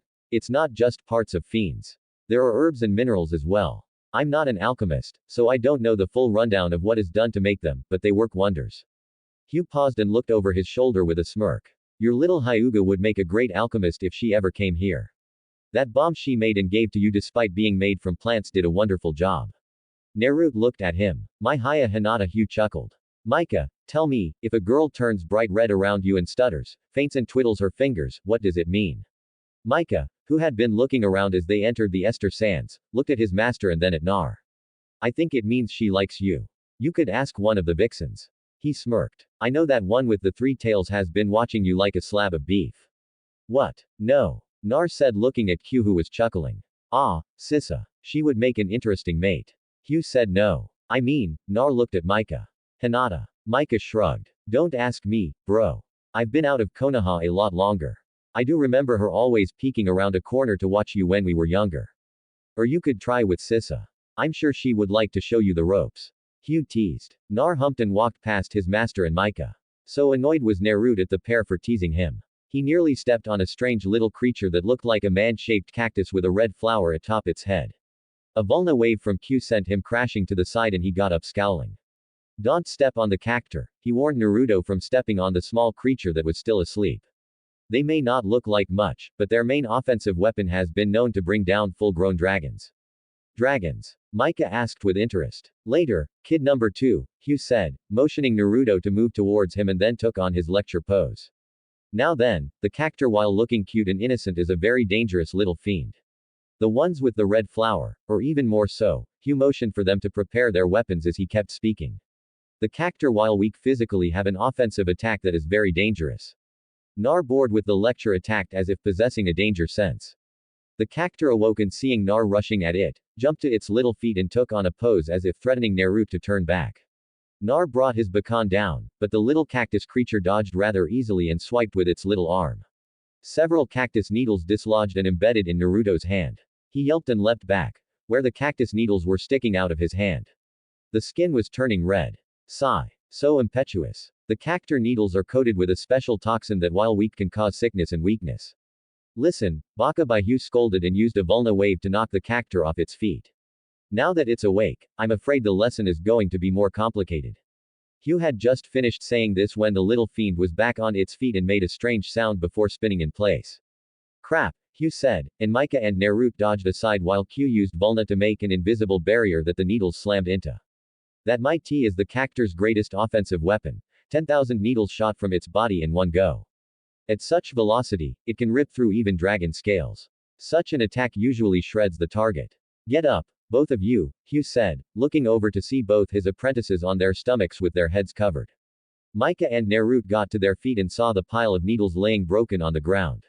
Seeing their sheepish look, Q chuckled. Good instincts, but that is why this is a training trip, boys. Better here against a fiend than in a battle against an enemy who would have capitalized on you avoiding its attack. As you can see, the cactus is standing there not sure what to do now that its main attack failed. Now, boys attack, Hugh said. And both boys did that.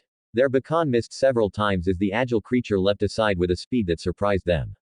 Micah stepped back seeing it take up the familiar pose. Nar, he yelled in warning, and as the creature used its 10,000 needle attack again, this time they were ready as Micah used his windshield to catch them and then to the surprise of the cactus sent them back at it and it didn't stand a chance.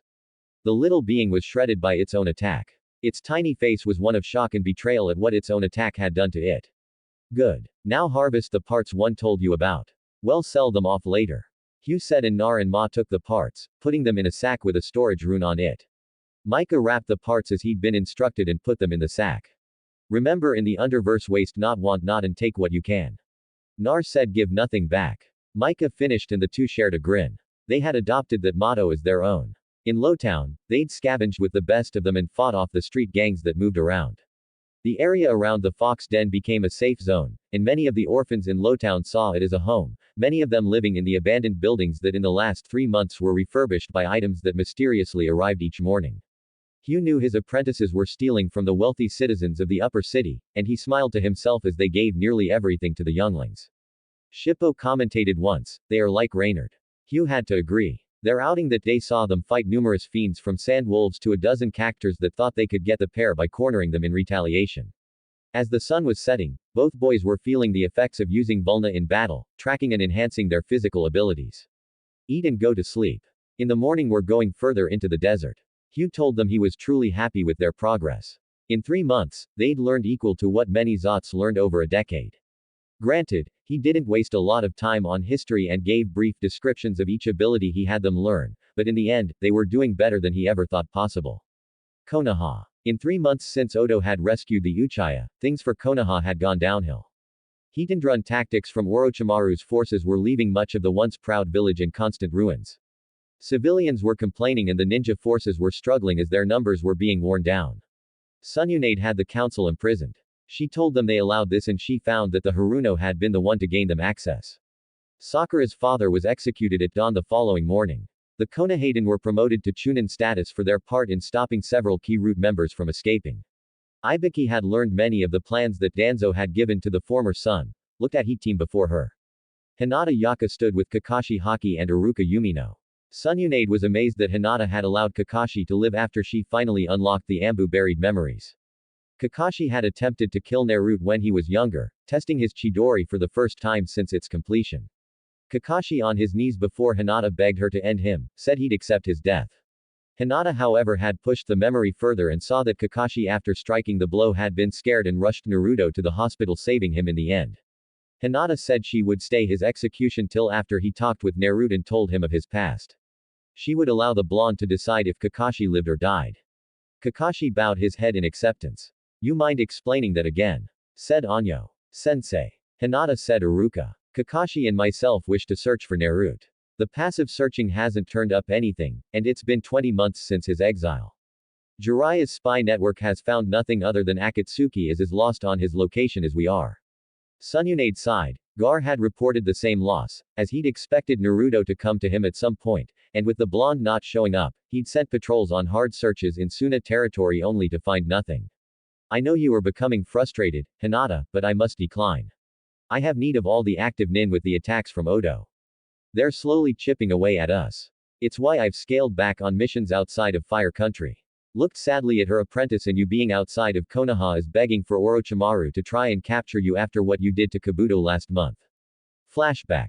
Teammate was on its way back from a successful mission in Wave and Hinata was looking forward to finding out if there had been any news about Nar. Ka and Shino were talking about a double date with their girlfriends. While Ka was doing the talking, Shino was as usual just making agreeing sounds with the dog master. Kurenai was thinking about a relaxing soak in the spa when they found their way blocked by a squad of Odo Nin and Kabuto. What are you doing in Fire Country, Kabuto? Kurana asked the glasses-wearing Nin. She'd studied his file after the Soundest rescue of the Uchiha and the notation Sununade. Kakashi and Naruto had added to his file. I'm here to take Lady Hyuga to Lord Orochimaru. Well learned of her recent abilities and Lord Orochimaru wishes to extend an offer for her to join us. Pass, Hinata said standing next to her Jonin instructor. And I am no longer Lady Hyuga. I'm surprised your spy didn't tell you I am the reason why there are only about 24 Hyuga left in Konoha. Kabuto nodded. Lady Hinata. Then Lord Orochimaru's spy mentioned you're killing your family. It impressed him greatly, especially dealing with your own father, killing him on his knees like he was nothing but worthless civilian. Hinata showed no reaction. Ka and Akamaru both growled and a low buzz was coming from Shino. Now I decline your master's invitation, but you won't be able to tell him, I'm afraid. Hinata said, oh, and why is that, Lady Hinata? Kabuto asked, a smirk on his face. Because you will be dead. Hinata moved, and in a flash, her eyes were black, as was her hair. Her Jukin strike killed the sound nin that got between her and Kabuto with a blow to the neck, which exploded. The nin's head went flying, and those behind him were covered in gore. Shino let a swarm of his bugs loose and they dined on a pair of sound nins while Ka and Akamaru spun through 6 of them with his Fangover-Fang attack. Hinata and Kurenai found themselves dealing with Kabuto and 2 other sound nin. Impressive attack Lady Hinata, but it won't change the fact you will be coming back to Odagar with us. The only difference will be that your friends here will be alive or dead. Kabuto said he managed to dodge her attack barely, but her spinning heel kick clipped him and prevented him from getting an attack on her in return. Kurana fought the 2 sound Jonin. She shook her head. They were Jonin yet their skills were worse than Genin. Odo must be desperate if they made you Jonin. Well, I need to end this anyways. Say good night, boys. She said, and her hands flew through their seals, and both sound nin were trapped in a genjutsu. They both screamed and fell to the ground. Kurenai turned and saw Shino and Ka had their opponents under control. Her red eyes looked around and found Hinata and Kabuto in a fight with the sound medic barely able to dodge and unable to retaliate. Come now, Lady Hinata, after I saved your life, you wouldn't hurt me now, would you?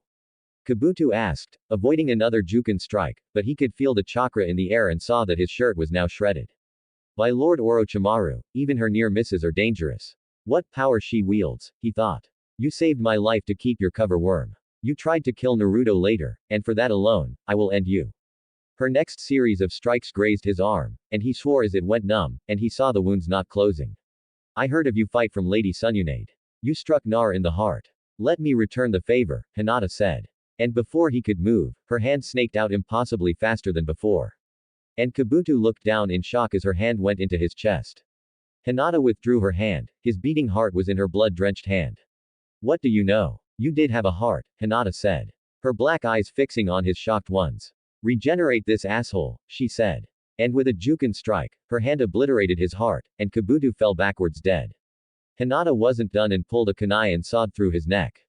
She looked around and found 1 sound nin alive. Come here if you wish to live. The nin tripped several times in his scramble to reach her. Karana, Ka, and Shino looked on in shock. Take this head to Orochimaru. Tell him he's next for his crimes against Naruto and tell the Uchiha his judgment day is coming and he won't survive. You understand me? The nin's head whipped up and dead quickly. Hinata handed him the head and told him to run. Run, he did, as if the hounds of hell itself were on his heels. End. Flashback. Hinata shrugged. I thought it best he realized that his time on this plane of existence was nearing an end. Besides, he and the Uchiha have not left Odagar since that day. Sighed. She hated to agree, but it seems that Hinata had put the fear of Kami in her former teammate. She wondered what a fight between Lord Orochimaru and the Hinata-possessed spirit of vengeance would end like, and then she decided she needed sake as the answer scared her. Kakashi looked up any reports on what Orochimaru is teaching the Uchiha. He asked is having every Oto nin show him everything with his sharing activated and prisoners are forced to fight for their lives with him watching on. Kakashi sighed regretfully. You three will be working with the new Genin teens. Uruka, I'm asking to take my John and test Lady Sununade. I think it's time I took on more responsibility. The academy instructor said. She nodded. Since the day of Naruto's exile, he'd been withdrawn, and with Konohamaru's graduation, he felt it was time to move on. Very well. I hear Ino has decided to start working at the academy. A knock at the door interrupted, and Shizune stepped in. What is it, Shizune? Pardon the interruption, Lady Sununade, but Inanoichi asked that I inform you that Sakura has recovered.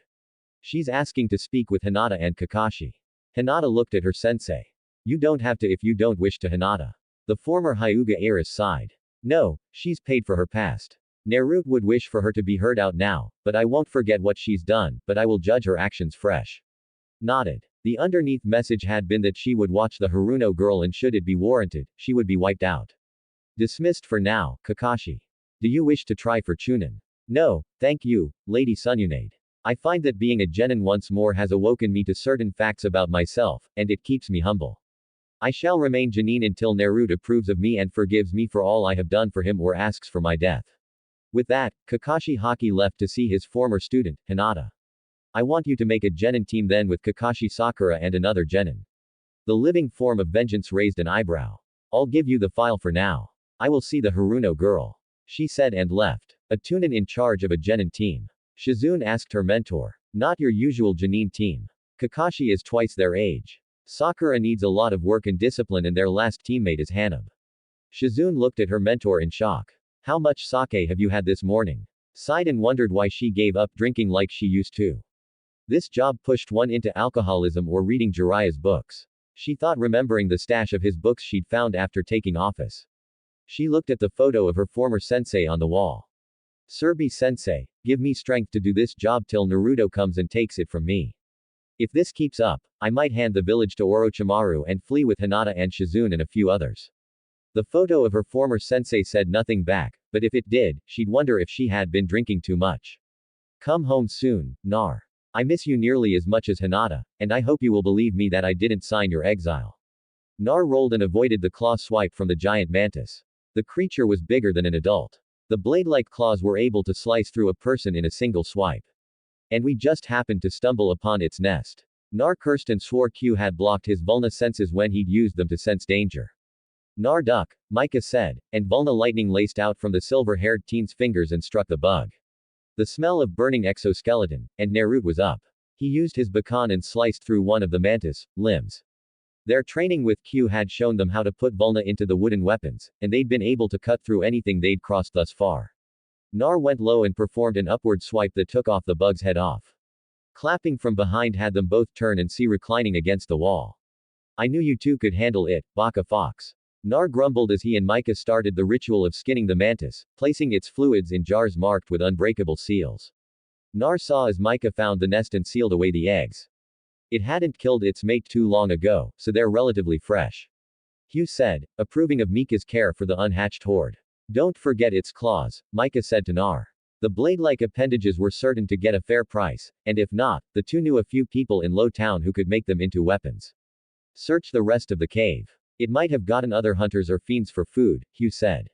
A thorough search of the cave yielded a nice haul. Weapons ranging from swords, daggers, and spears and bows to hides and even bones.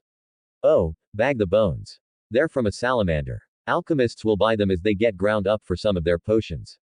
Hugh said and watched as Micah secured the bones in their own scroll and then put them in the sack. See what I mean about storage runes? Hugh asked. Yeah, remind me to thank Siobhan for those lessons. Nar said, you wouldn't have asked her if I hadn't told you to. Hugh pouted. And while we were learning, you were staring at her. Micah said, juggling a couple of jewels he'd found in the back of the cave. Keep those safe. I'll have a use for those stones later. Hugh ordered, ignoring the taunt of him staring at the female kitsen's ample backside. That was one thing he missed, being solid. What now, Baka Fox? Nar asked out amid the desert. He'd refused to call the Fox Master. It was either just Q, Kobe or Baka Fox or Arrow Fox. Sun's setting. The cave is secure. We can use it as a base camp. Well, stay out here another day, then return to Solitude and sell off everything. Then I want you both to spend several days with Mako in the library. I want you both to learn about forging weapons. Why? Nar asked. Because Dobie, you both have progressed faster than I thought you would. I think it's time you learn to make the weapons of Azot. The Mechard Sapin. A what? Sorry, Master. I'm still not sure on this demon language, and I'm not sure on translations. Nar said after a look from Q. The best way to describe the Mechard Sapin is it is similar to the rag blade that you fought on that one mission. Hugh said, however, the Mechard Sapin is stronger and is made of pure demon energy. We will be going on a journey to the demon graveyard. There you will be acquiring parts for forge your mechapins. How will we do that, Master? Micah asked, curious how a weapon could be made from demon parts. It is one thing that binds hums or humans and demons together in this realm. It is what gives Zot such power. The mechapin is made of demon parts but no demon can use them. The handle or the hilt of the mecharin is made from a demon's bone or fang. The power source is made from democite, a type of crystal that is what demon's chakra or a demon's UK forms into. Hugh explained, I will have Mako retrieve the books on their forging from the vault. Hugh said to clarify the type of forging was not going to be the type they watched at the blacksmith shops. Sigh. And the final part of the forging is that we will need to speak with the demon orbs. We will need a demon soul shard as the final piece. You will need to face 3 trials. I will not speak of them until it's time. Just know I believe in the both of you to pass them. You are ready for those trials. Both weren't sure what to say. Hugh was acting serious about this and they knew that it would be dangerous. But the trials worried them both. The way Q spoke of them meant there could be dire consequences for failure. Their return to Soledanu was rather peaceful as they killed more sandwolves and cactur adding to their booty. They visited the bazaar and after a lot of haggling with some tight-pursed merchants, they got a good deal on nearly everything. It was the mantis claws and eggs that they fought over. The merchants tried to cheat them, but Q wouldn't let them go cheaply. The eggs alone were a small gold mine. Then my bite will simply take them elsewhere. Good day. Q floated away, and Micah and Naruto bagged the scrolled claws and eggs. You didn't offer him the salamander bones, Master. Micah said, PFF, there's an apothecary near the north gate. Well, go there. I'm sure she'll buy the eggs, the claws. Well, take to Low Town. Oh, Kalen will be more than fair. Hugh cut himself off, finding his way blocked. Kobe, Demon Fox Lord. The armored warrior inquired. What of it? Hugh asked, not concerned about the wall of armor blocking the street. My bite and I have much to do, so speak up, guard. Hugh said, you are summoned to stand before the Empress. The guard said, who sighed. I am sorry you are wasting your time as I am disinclined to say yes to your request. Hugh said and his eyes focused on the headguard. I won't use my power, but your Empress knows better than to demand anything from me. Lord Caillou, all in the street turned and many of the citizens bowed. The guard went to their knees and Kobe sighed. Hello, Hermione, the shade said, his tails waving behind him in an agitated manner. One of the guards growled. Don't speak her name, filthy demon. Nar growled as well, his hand going to the sword strapped to his back, Micah's hand catching him from drawing. It seems the welcoming of your court has lessened as of late. Your Highness, Hugh said, arching an eyebrow at the woman standing beyond the kneeling guards. She was dressed in a white robe with beads, an elaborate headdress with jewels and feathers, her face painted white, her lips stained red, and her eyeshadow deepening her eyes. Hint, think Amidala from Phantom Menace. Sorry for such rudeness, Lord Kalobi. But with the demon lords missing, many in the court are gossiping. And you know how court intrigue plays with the weak minds. The Empress said, a smile tainting her lips. Sadly, I do, Hugh agreed. What brings the Empress from her ivory halls to the streets? Surely you have more important matters than to seek out a simple shade. I have need of you, counsel Lord Kalobi. Lord Phoenix is near his burning day, and the halls lack the Phoenix's wise words till his rebirth. I learned of your return and was saddened that you did not present yourself to the court. Alas, Hermione, I am but a shadow of my former self, and it will be some time till the Fox Lord can claim his throne. The Empress's painted eyes looked over Q's shoulder and studied Naruto. It has been long time since you were last here, Lord Kobe. Walk with me, Q sighed. It was a direct command from the Empress and his ghost legs moved and he was beside her. One of the guards twitched and he found a Bakken blade at his neck. Nar glared at the man while Micah stood watching the other armored guards rising and their weapons coming to defensive positions. Boys, Q called out. Yes, Master. Naruto asked, his eyes not leaving the guard. Don't hurt them too badly. Q warned. I'll meet you back at the den. Prepare for our trip and annoy Shippo while you wait. Hi, Micah said in acknowledgement. His Bakken was crackling with energy and a breeze kicked up around them. The Empress and Q walked away, followed by the Empress's personal bodyguard. Nar cracked his neck as he and Micah shared a look. You BR think you can take us? The guard growled. Think no that we can. Yes. The blonde growled back. Besides, if this is your level of intelligence, we are going into a fight against unarmed opponents. Micah said, get them. The guard yelled. And before his compatriots could move or think of moving, they were shocked as their armor was sliced to ribbons. Mika's eyes glowed slightly as he controlled his wind blades to peel the armor from the guards. Their weapons fell apart like sliced salami. Naruto's punch broke the guard's jaw and knocked him out. Oops. I think I hit him too hard. The blonde admitted while they stood there. Citizens were cheering them on. The two shared a look and after raiding the guards and coming up with a hefty amount of coins, they walked away after binding the guards to one another in the middle of the streets. Nar being childish and leaving a sign kicked the guard 1 silver. They were both surprised by the line that went around the corner, and Naruto told one of the kids that they could split the money, but to run should the guards get loose, but to collect coin from everyone who wanted a kick. The pair were laughing still when they reached the fox den. They heard music and sounds, and they exchanged a look. Kind of early for business, Nar paused. Could have been a last-minute party. Micah said after a moment, let's go around back and use the stairs there. Both boys slipped around back and up the stairs to the rooms they had been given. Only someone recognized could pass through the illusion that hid the stairs. Over the past 20 months, Naruto had been learning from Q while they were together how to use Kitsun-based genjutsu. And Naruto found a lot of the Kitsun arts worked better for him than those he learned back in Konoha. He'd asked Q about it since he'd been separated, but the Shade of the Fox Lord had been reluctant to explain it. Nar shrugged. The fighting style, Enjutsu, Genjutsu, and Kenjutsu he'd been learning, and what Q had taught him made him feel complete. The lessons had flowed, and he understood it better than what he'd learned in Konoha. Micah mentioned his own lessons with Ariel had been better for him and different than all he'd learned. The old Draconian had taken Micah for private lessons every day since their arrival, and he'd told Naro about them.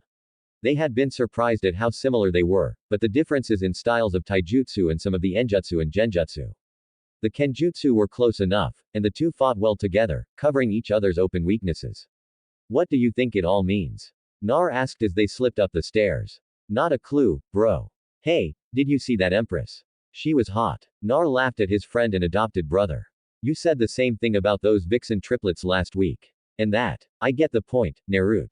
I just like women, Micah said while the blonde laughed at his friend's blush. Besides, it's better than your turning red and running away muttering about Erosin and stupid books. That just makes the vixens more determined to corner you. Now it was Naruto's turn to mutter and blush. Wasn't funny. I nearly had a heart attack waking up with Shiraza in bed with me that morning.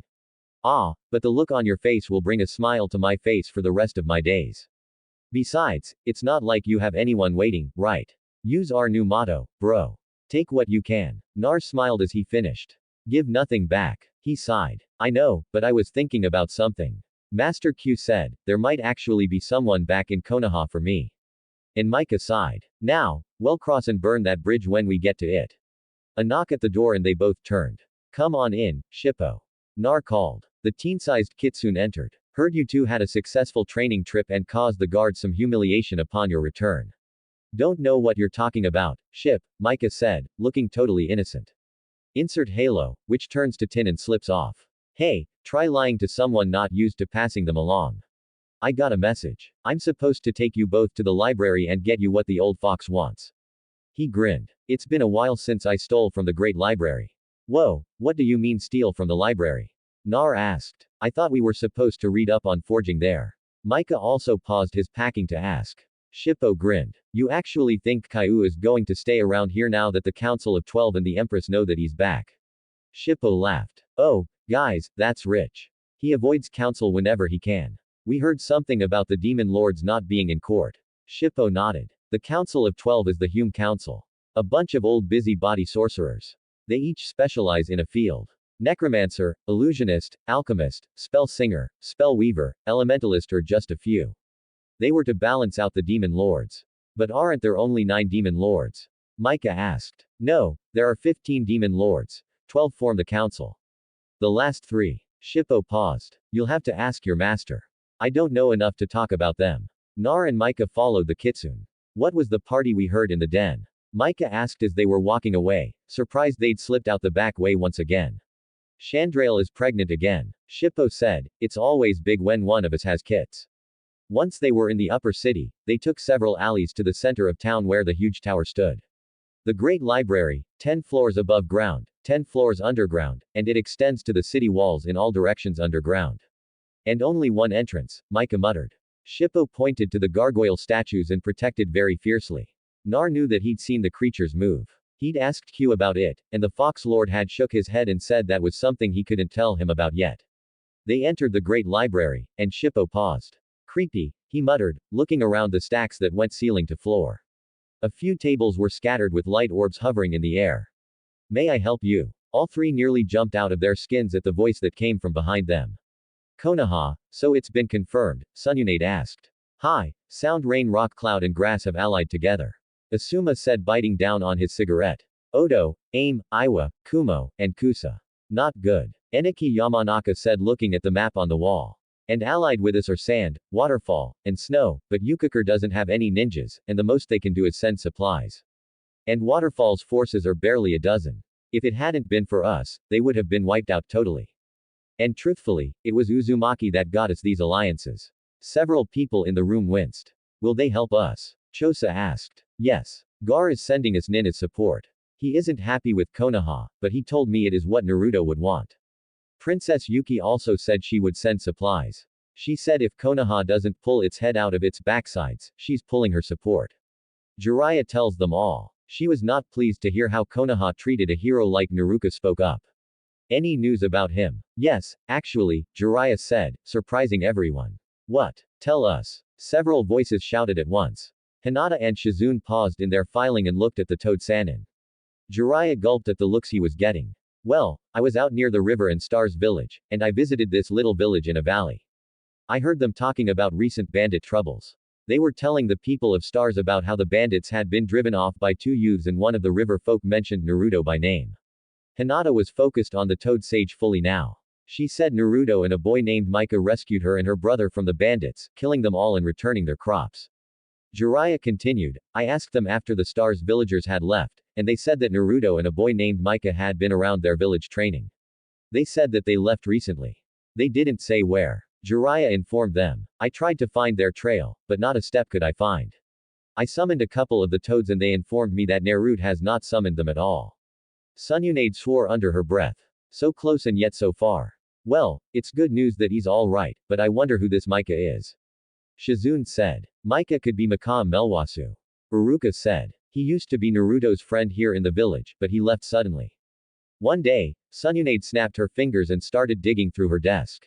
Where is it? No, that's not it. Nope. No. No. Oh, that's where that got to. The gathered Jonin, Chunin, and clan heads shook their heads. Oh, blackmail. Got to remember about that for later. Slipped a photo into her pocket, and several people looked nervous at that one. Now, where was it? The old monkey. Ah, ha, she said and pulled out a scroll. Cracking the seal on it, she scanned it and nodded. Did you get a description of this Micah? She asked her former teammate. Jiraiya nodded and rattled it off. It was Melasu. He left the village when he was 9 to learn how to control his dual bloodline.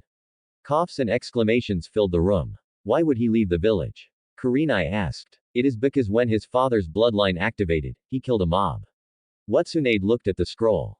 It says here only the third and Ibiki knew what happened that night, but Micah is never to be marked missing. It goes on to say he might return to take Naruto with him and if that happens to allow it. Sununade looked over at the special Jonin and Konoha's master interrogator. You have something to tell us. The scarred Jonin shook his head. Sorry, Lady Hokage. I swore to the third I would take what I saw that day to my grave. That kid scared the hell out of me. Many in the room found their eyes wide at that.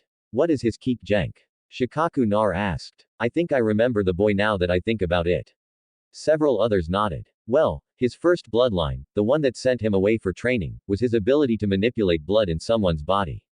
Wide eyes stared back at Sununade as she read it from the scroll. Yes, he can manipulate blood. Interesting. He was sent to a Shambhala master who it says here also helped him with his second Kek Jenkwind manipulation. Whoa, two very dangerous abilities and the third just let him go. One of the Tunin in the back said, let no says here. Makamu was scared of harming his friend Nar and wanted to learn how to control it. There are notes here that the pair were something else growing up. Ururuka chuckled. They were prank masters from hell. Naruto alone was bad enough, but when Micah worked with him, they had Andu running in circles. Kur and I paused. Wait. She rounded on Uruka. They were the ones who backed up the hot springs. Uruka laughed. I remember that prank. They had it explode and all the women in there were exposed that day. Asuma laughed. They got away as the women were busy beating the hell out of every guy in the area. Guy shook his head. Most unfulful prank I'd ever seen. But they managed to do it undetected. Put the scroll on her desk. So we have two Konoha youths out there. This is getting worse and worse. Should Orochimaru or Akatsuki find them? The fifth Hokage looked at the map then at the gathered people in her office. Guy, I want you and your team to search for Nar. Hinata stood and Sununade shook her head. No Hinata, you know why. Trust Guy and his team. 3 Chunin and a Jonin will be fine. I will do as you ask, Sunade, Guy said. He then looked at Hinata. I will find Naruto for you, Hinata. I swear I will not return till I do. Several people's sweat dropped as Guy leapt out the window. Solid anew. The 3 scowled at the old librarian. Gah. Don't do that, you old Harrodin. Shippo said, clutching his chest. Micah agreed mentally while Naruto was looking at the old woman. She's older than Ojian. Look at all those wrinkles. The blonde thought. Shippo calmed down and smiled. I have to show them the forged scrolls. Their master wants them to read up on the subject. Forging. My, it has been some time since someone not going into the smithy has asked to see those. Sometime indeed, the librarian muttered. This way, she said, hobbling off with her walking stick clacking on the stone floor. Come, she said, looking over her shoulder. Several glowing orbs drifted down and followed her, and the 3 at the door shared a look and followed the aged librarian. I thought Mako would be here, Shippo asked after a bit. The old woman made a huffing sound. That old fart's enjoying his rum and cards. Why the council allows him to remain in charge of the library, I will never know. Deeper they went, and Nar realized that they were spiraling downwards. Hey, how can we be going down? We haven't taken the stairs or a portal. The old woman chuckled. The library is designed in ways to make it easy. If you'll notice, there is a slight decline as we circle around. It was brilliant design work by the great sages millennia ago. No matter how many books and scrolls are added, there always is enough room. Shippo smiled. A complex storage seal on the building. While it's big, it just keeps shuffling things. Nar and Micah followed the pair, and soon they reached the bottom. Whoa. Nar stopped. Our scroll vault. The old woman said, we have scholars from the academy copying things into books, but the original scrolls are stored down here along with ones that were too dangerous for the general public. She pulled out a star-shaped key and pushed it into the slot in the wall. The vault door dissolved like sand. Only the librarians can open the vault, she told them. Shippo nodded. You have any tables down here? He asked, and no sooner than he said that than a table seemed to appear out of thin air. The librarian went into the vault and retrieved the desired scrolls and placed them on the table. You won't be able to leave the level with them, so you know, she said. There are runes preventing that. Nar and Micah nodded as they sat down. Shippo sat across from them, and the old woman sealed the vault and went back upstairs. Once they were sure she was gone, Shippo took the 2 scrolls. All right, stand back. He pulled blank scrolls from a pouch inside his vest. And then after laying them out, he pulled powder and smirked. This is going to be fun, he said, sprinkling a bit on the original scrolls and then more on the blanks. Luboches, he yelled in the demon language, and the original scrolls glowed for nearly 5 minutes. Benias, he announced and held his hands over the blank scrolls. A thick mist rose off the original scrolls and seemed to flow to the blank scrolls. Nar and Micah watched as slowly the blank scrolls became perfect copies of the originals. Shippo staggered a bit when it was done and shook his head. What a rush. He rolled up the copies and put them in his vest. Micah, see that chime over against the wall. Give it a pull. Moments after it was pulled, the old woman showed up as if she'd teleported. Done already. May, you're quick readers, she said, her eyes locked on Shippo. I'm not their master. If they have questions, they can ask him. I'm just their escort, he said defensively under her gaze. They walked back to the ground floor, and once they were near the door, the old woman called after them. Remind Lord Kaobi that he is responsible for those copies, young Kitson. All three nearly face planted hearing her, but when they turned around, she was gone. How the hell? Nar asked. Don't ask. It's better we never know. Shippo said, and they stepped out onto the bust streets once more. Odager. When will we attack Konoha? Lord Orochimaru? Danzo asked. Not yet, but soon. We must make sure Sasuke is prepared for his destiny after all.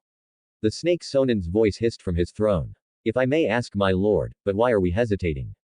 Danzo asked. Since he'd gotten his silver arm, he'd been more in his battles against Rogue Nin in the arena, testing his fighting skills. I wish to see how they scramble. Tell me, your son Sai, is he prepared to be Sasuke's personal guard? Yes, Lord Orochimaru. Danzo said with a slight bow. Orochimaru missed Kabuto. The medic Nin was his trusted follower, and his death had surprised the snake Sonin. It had also allowed Danzo a position of power in Orochimaru's circle. We shall continue to train the troops. Perhaps we can use the upcoming exams to once again attack Konoha. The Jonin exams are tightly protected in Konoha, Lord Orochimaru. Usually only the Hokage and a couple of the special Jonins are allowed to witness along with the competitors. Danzo said, I am aware, but it could provide us an opening. See what you can come up with, Danzo. I think I want as many options as possible before we crush the Leaf Village. As you command, Lord Orochimaru, Danzo said with a bow, then turned and left the room. Konoha, Hinata destroyed another training dummy, her Jukin strikes shattering the wood to toothpicks. Angry, Hinata turned to see Shizune standing there. What was your first clue, Lady Shizune? Hinata said, turning back and destroying another target. Because Lady Sununade is doing the same thing on the other side of town. What is the matter? Hinata, the brunette medic asked. I am tired of being held here in Konoha. I know I could find Naruto-kun. You want to be the first to see him after nearly 2 years and tell him how you feel. You want to hug him and tell him your soul, your heart, and body are his. The brunette said, sitting on a log. Yes. He never knew how I felt, and he was gone before I ever mustered the courage to tell him. And what does Jaka alone say? Shizune asked. Hinata had spent hours talking with the Hokage and her apprentice about the spirit of vengeance she'd bonded with.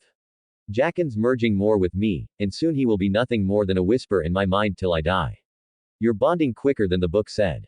Shizune said, remembering the text in Sunade's possession. Hi, I think it has to do with the amount of vengeance I've dealt out since Naruto-kun's exile.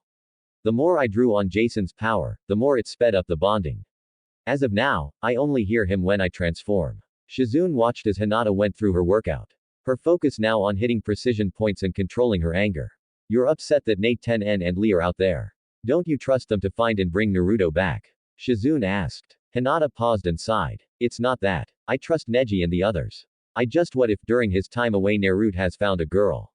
What if he's happy where he is and doesn't want to come back? Shizune was at a loss. Hinata, Lady Sununade has given them a message to pass on to Nar. She's also ordered them to bring him back bound and gagged if it comes to it. Shizune chuckled when she'd heard the last-minute orders that had been given to the Chunin Team 9 before they left. Hinata looked at her. Lady Sununade gave them 2 scrolls for Naruto. One is ordering him back to Konoha and explaining what the former council did.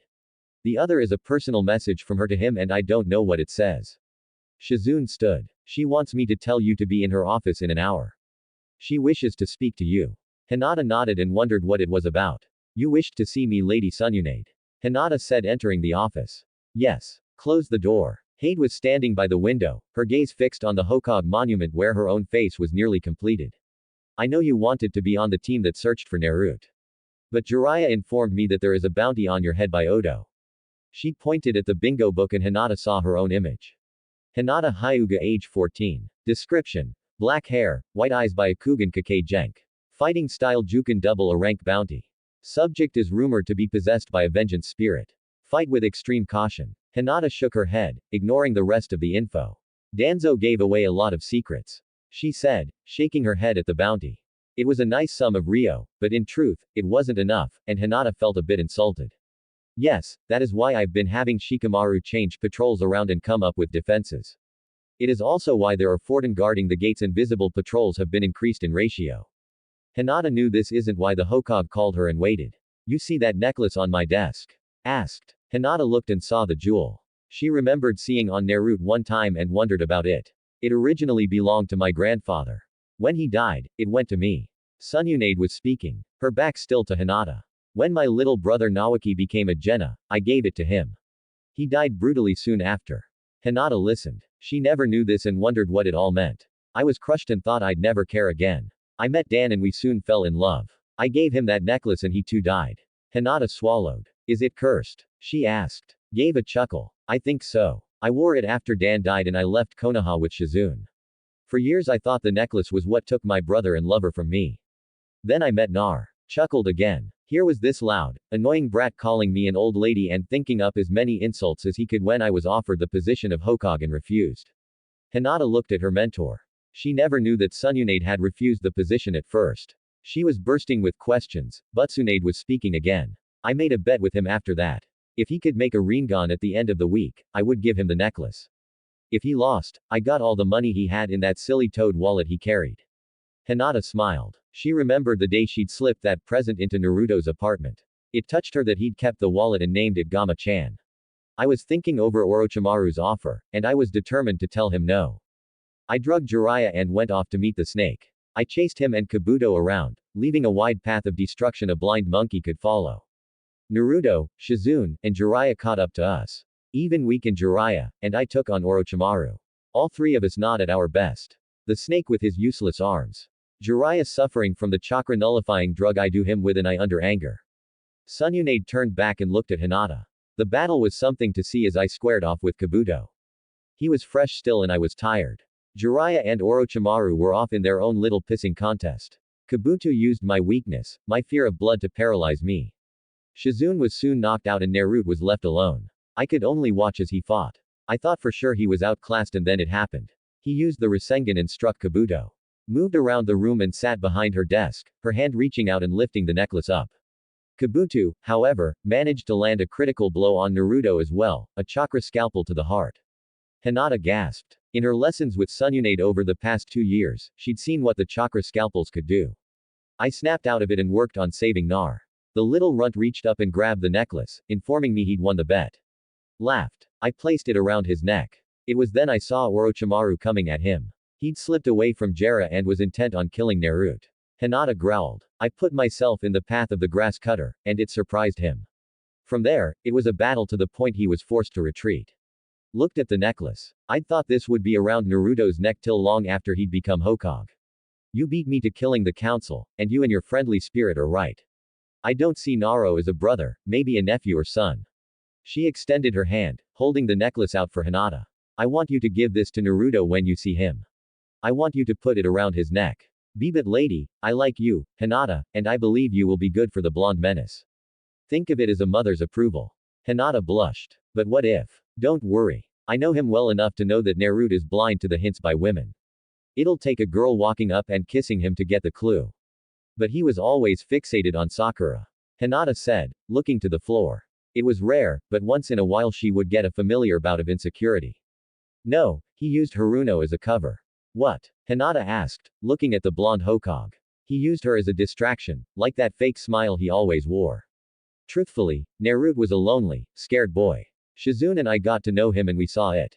That's why it was so bad that the council forged my signature. He thinks I betrayed him. Looked at her. That hurts more than anything. I thought it hurt more when Dan and Nawaki were killed. I was wrong. Konohimaru, Ororuka, and I have been meeting every other day. You're welcome to join us and talk about Naruto. You've been meeting and talking about Nar. Hinata asked and Shizune and Jiraiya when he's here, Tsunade said. Hinata looked at the necklace in her hands. I would like that lady. I talk with the other Konohaden, but most of them don't realize the full pain Naruto's been under. I was too scared at the academy, but I always watched over him. Smiled. We're meeting tonight. Uruka has some stories about Naruto lady about my gen and team Kakashi Sakura and Hanab. She asked a hidden smile behind her eyes. Hi, I understand Sakura still being in therapy. Held up a hand. You haven't seen her. I stopped but the administration nurse said she was not receiving visitors. The only ones I've been working with have been Kakashi and Hanab. Hinata admitted. She paused. I have unlocked the memories of Kakashi during his time with Anbu. She said. Tsunade sat up straight. I was unaware you did so. She looked at the former heiress side. Am I going to be burying a genin? There is a problem. Hinata admitted. So new. Shippo looked on as the two youths sat at vacant tables in the fox den. The pair had taken the scrolls from him and had began studying as soon as they stepped in the door. Hugh had not returned, but neither apprentice was worried. He's a shade Shippo. I'm sure he can just float away if he don't like what that woman had to say. Nar said. Shippo made a face. Sad, but the old fox always had a weak spot for her. He muttered as he restocked the bar. What the hell? Nar muttered looking at the scroll. Hey, Shippo. What? The teenaged-looking Kitson asked, coming to the table. What the hell is this? Naruto asked, pointing at the scroll. What? Oh, man. Shippo looked at it, then scratched his head. You'll need to speak with Kalobi. That's Wimprat. What's that? Micah asked. It's an ancient form of demon script. Only the demon lords can translate that. If it was modern script, or meta, Naruto scrunched his nose. What's the difference? Shippo shrugged. I'm centuries old and I can't understand that. Wait for your sensei and ask him. Grab your bags. We're leaving. Hugh snarled, floating into the fox den. What gives? Nar asked. No questions. Grab your gear. We're leaving. Shippo. If the Empress sends a messenger, tell them we are out of soul at Anu and won't be back for some time. Hugh said, looking at the Kitson bartender. We got the scrolls copied. Master Micah said, rolling them up. The old woman there said you were responsible for them. Faye the Shade said you both ready. Both boys nodded. We packed after we turned the guards over to the crowd. I wonder how much those kids made. Nar chuckled. Might have been a bit. The line was down the block and around the corner. Move it. We can play later, Hugh said, and they both noticed he was nervous. They made their way through Lowtown and Q led them away from the portals. Why aren't we going above ground? Nar asked. Because Her Highness wants me to remain in Solid O. She feels I need to take up my seat and advise. I told her I was teaching at this time and it would be impossible. And Naruto looked at the Fox Lord who until a couple months back had been sealed in his stomach. Now all Naruto had was the chakra while the Kobe's soul hung as a ghostly shade before him. Words were exchanged. She had a small fit that would make some of those childish girls back in Konoha proud. I left through the floor and I heard her smashing pottery. Micah chuckled at his master's short version of events. Almost sounds like Nar, he muttered as they passed several more portals. Which one are we taking, Master? We're not, Hugh said. We're leaving through the sewer that opens into the mines and that leads, unfortunately, to the spider swamp. Nar and Micah palled. They'd both seen one of the giant spiders after a group of hunters had gone out. The one they brought back was as big as a small building. We'll have to circle around to the south and pass through the Valley of Mist. From there, we cross the frozen tundra. There's an outpost we can get warmer clothing at and make last-minute trades. Hunters use it as a lodge before hunting the ice. Hugh said, what's in the tundra? Past the frozen tundra lies the demon graveyard. It's protected and only demons can find it. I'm with you, so it shouldn't be a problem. Hugh said, open this grate Nar. Hugh ordered and the blonde popped the bolts and the grate swung open with a loud screech. Once there, we'll be working on some training. You'll undertake a trial with 3 tests. I can't tell you about them now, but once you pass those tests, you will be allowed access to the graveyard, and we'll gather the parts needed to forge your mechapan. They entered the sewers, and both Naruto and Micah pulled up the masks they kept around their necks to ward off the smell.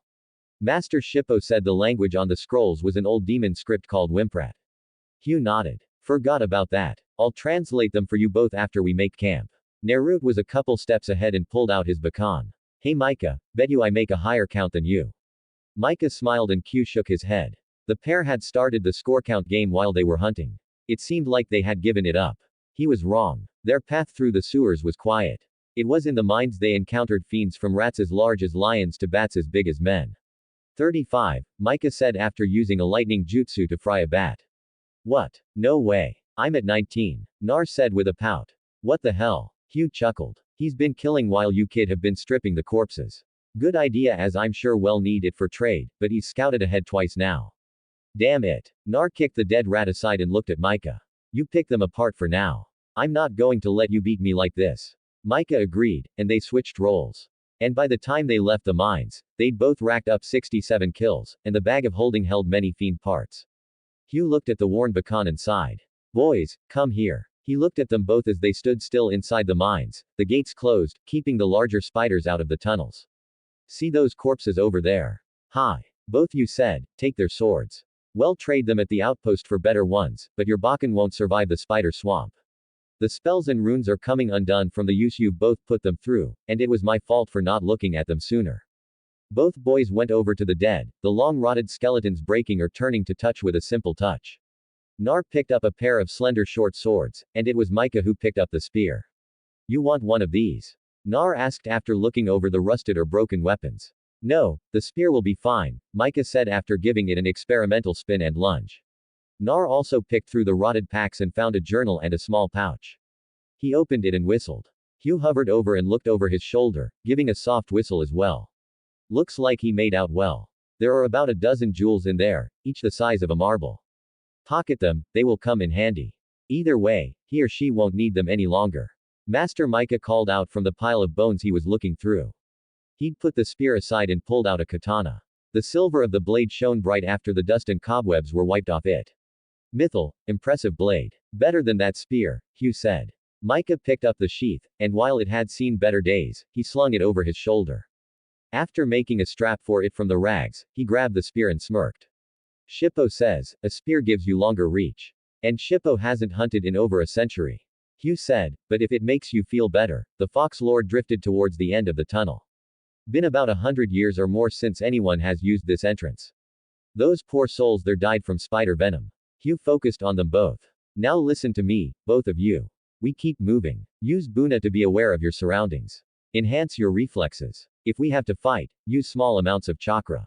Fire jutsus are the best as they will fry them. Attack and keep moving. I will use Buna waves to push them back, but keep moving. Protect one another at all times. Micah and Naruto nodded. We'll be springboarding from tree trunk to tree trunk.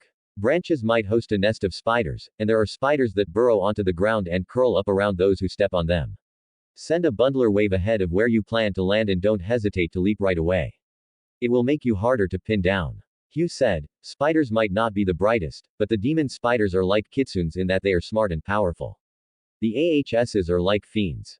We won't be pausing to harvest. Maybe next time. Both boys looked at him when he said that, but he just gave them a toothy grin. Any questions? Yeah. How long do you think it'll take us to circle south? Nar asked. Hard to say. We don't know how many spiders are between us and there. Just keep moving and fighting. I'll tell you both when to stop and set up camp to recover. You both have antitoxins in your medical packs. Nar and Micah tapped the scrolls in the leg pockets. Seeing scrolls rule, Micah said, and Nar agreed. Hugh paused and sighed. Going to regret this. But how many kunai and shuriken do you have? Nar looked at Micah who looked at him. Both shrugged out and ready for immediate use. 12 kunai and about 30 shuriken. Nar said and Micah echoed and sealed away. Hugh asked and smiled, seeing both boy reach for scrolls on their hips. I'd say maybe 200 of each, Nar admitted. Micah also pulled out a bundle of sunbon needles. I like using these with my wind. I would like to get more of those cactus needles. Hugh laughed. Never change you two. I'll use the Buna to open the grate and seal it after you're out. Take a left from the entrance and then keep moving. Both boys checked their new weapons and nodded. Hugh held up a ghostly hand, and there was a grunt and a squeal of metal as the grate was forced open. Both bite moved and were already bouncing from tree to tree as Q lowered the heavy metal door. He followed after and sent Buna waves, knocking spiders aside and onto their backs. He kept an eye on his apprentices and watched as Micah lost the spear as he used it to pull vault, skewering a spider the size of a bull in the process. As he got closer, he heard the boys. That's 7. 9. Micah counted. Damn it. Micah used his wind to slice spider webs and smaller spiders. Both boys followed his orders and kept moving. Nar tossed one of the short swords like a kunai and impaled a spider that was about his size as it lowered right in front of him. 9 Nar called. 15. Micah said as he used his wind to blast 3 spiders in front of him that had crawled onto the trunk ahead of him to trap him. You're cheating. Nar growled as he sliced another spider in front of him that had leapt from a high branch. Hugh sighed at their antics and used a Buna wave to slam a spider the size of a building through a 3. And that's 8 for Master Q, Micah said. Less talking, more leaping, Q reprimanded. Micah sighed and used his wind to levitate along, no longer using the tree trunks as they were swarming with spiders. Naruto swore and leapt away as one spider tried to land on him from above. It took his other short sword on the way down. Jump. Micah ordered and Naruto leapt towards his friend and brother in all but blood and felt the wind cushion him and drag him towards Micah. They just keep coming. Micah grunted. He was using the wind to keep himself and Naruto aloft, forming a wind shield around them that sliced into anything that came in contact like it was made of blades. Can you keep it up? Who asked using another Buna wave to knock more spiders away. All shapes and sizes were in pursuit, the clacking of their legs and mandibles filling the forest with noise in their pursuit of fresh meat. For a while, Micah said he'd gotten stronger with his wind element since the loss of his blood manipulation was sacrificed. Nar pulled out some cannae and exploding tags. Fastening the tags, he tossed the edged weapon and smirked as the explosion cleared the area for 15 feet. Do so as long as you can, then go back to leaping. Naruto will use tags to clear you a landing spot to recover, but give us enough warning. Micah nodded and focused on using his Kek Genk he'd gotten from his mother's blood. Spiders were still swarming and Naruto was really getting sick of them. How the hell are there so many? He asked. We exited in the middle of the swamp kit. Usually, hunters only come in a little ways and take out the smaller nests. Hughes said. Naruto wondered if he could design an explosive tag big enough to wipe out the spiders or thin their numbers to reasonable numbers. Spider eggs usually hold hundreds of eggs. Micah said Nar could hear him getting tired, but the silver-haired teen looked like he wanted to push on. Kami, we need a freaking break. Nar pleaded as he launched an explosive tagged shuriken and watched it connect with a tree covered with spiders the size of a large dog. Give us a break once, please. Konoha Problems asked looking at the young woman before her. Hinata looked at the necklace in her hand, her fingers running along the surface of the jewel. Kakashi has 2 sets of memories of his time with Anbu. He is unaware of them as I have not told him of it yet. She looked up inside. It was another reason I was destroying practice dummies earlier. One set, his original memories are of Naruto when he was from a babe till about 4 years old. They showed Kakashi defending Naruto and being damn protective of him. Hinata had a smile. It is the second set of memories. There was a powerful controlling genjutsu upon Kakashi. It diminished a bit over time, but his treatment of Naruto from this point on is because someone manipulated him. Hinata looked at the Hokage. The second block was of him being brainwashed and sent to kill Naruto-kun. Unconsciously, he fought it. It is why he failed. But his apathy towards Naruto can be traced back to this brainwashing. There is only one clan that can manipulate thoughts. Tsunade said, her eyes narrowing. Hi, the Yamanaka clan. Hinata confirmed. Enonoi killed them shortly after that time when he caught them trying to do something to Ino. You spoke with Inoichi? Tsunade asked. Hi. He said it was something he couldn't understand. He remembered the elders bringing in a masked and Anbu several times. He didn't know what they were doing. If they wouldn't have tried to make Ino into their weapon, he might never have taken action. Cursed. I'm really hating councils. Hinata smiled. Ditto. Tsunade looked at her and laughed. Now that is a Naruto response if I ever heard one. Hinata shrugged. He always did simplify things. Sighed. So, what are you planning to do? I think I will talk with Kakashi before Sakura is allowed to join us. He has a right to know his life was manipulated. I won't punish him. He was betrayed and used as well. He has suffered enough. Tsunade nodded. You know he still reads those books. Hinata laughed. I don't think even the pen and stare could break him of that habit. Lady Sai, I think you're right. You going to be okay leading an unconventional genin team. I am not happy with being forced to stay in the village. But I and Hanabe have bonded and Kakashi's change is an improvement. You think you and Sakura will be a problem? The Hokage asked. I am leery of being in contact with her. Her devotion to the Uchiha shakes her head is borderline fanatical. Eniki and I were talking about her reintegration. Her mind is fragile. Hinata held up a hand. I still agree to work with her. You're right. She might be able to be salvaged. But I warn you now. I will kill the pink-haired should she betray us for the Uchiha. Had hated when Hinata switched from her normal self to her vengeance mode as she'd heard Ka say one time. The Inuzuka had a way with words and was similar to Naruto on some levels. Understood. Tsunade agreed. I will give her a 3-strike trial basis, but she gets in the way when it's time for the Uchiha's judgment. Then she will share and this time she dies. Hinata saw how tired the girl really was.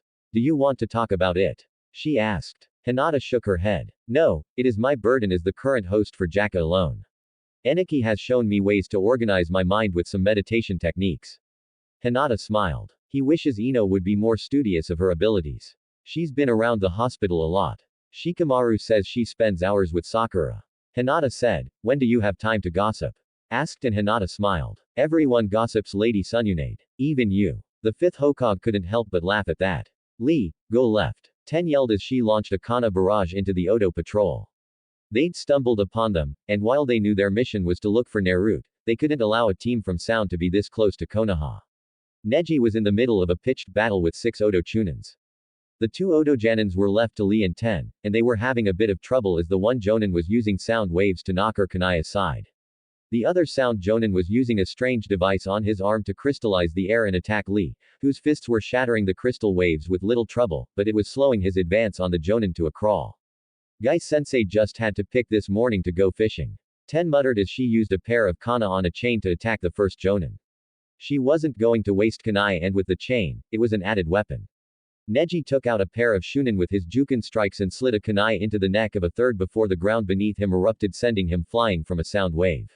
Neji twisted in the air and unleashed a shuriken barrage that caught the sound nin, who was kneeling on the ground, arms buried to the elbow there, using devices similar to the nin during the chunin exams.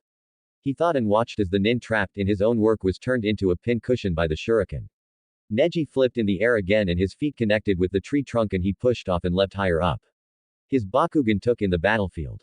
Lee was nearing his opponent, who was getting desperate, putting up crystal barriers while Ten-En was moving in closer to her opponent. Ten, he called switch. She nodded and leapt under him and attacked the remaining chunin while Neji attacked the jonin. The Odo Nin was unprepared for the switch and the juken strikes hit his chakra points and shutting them down, he fell to the ground.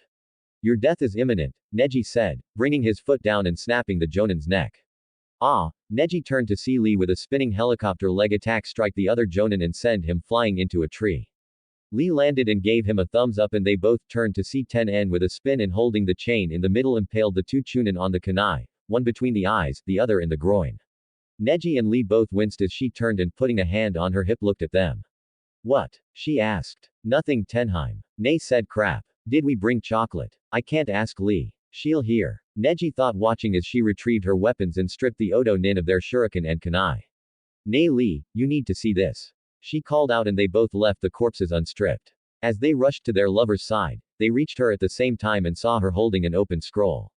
Here, she said, handing the scroll to Nay. Lee looked over his shoulder and Nay didn't mind like he pretended he used to. To all patrols and assault teams.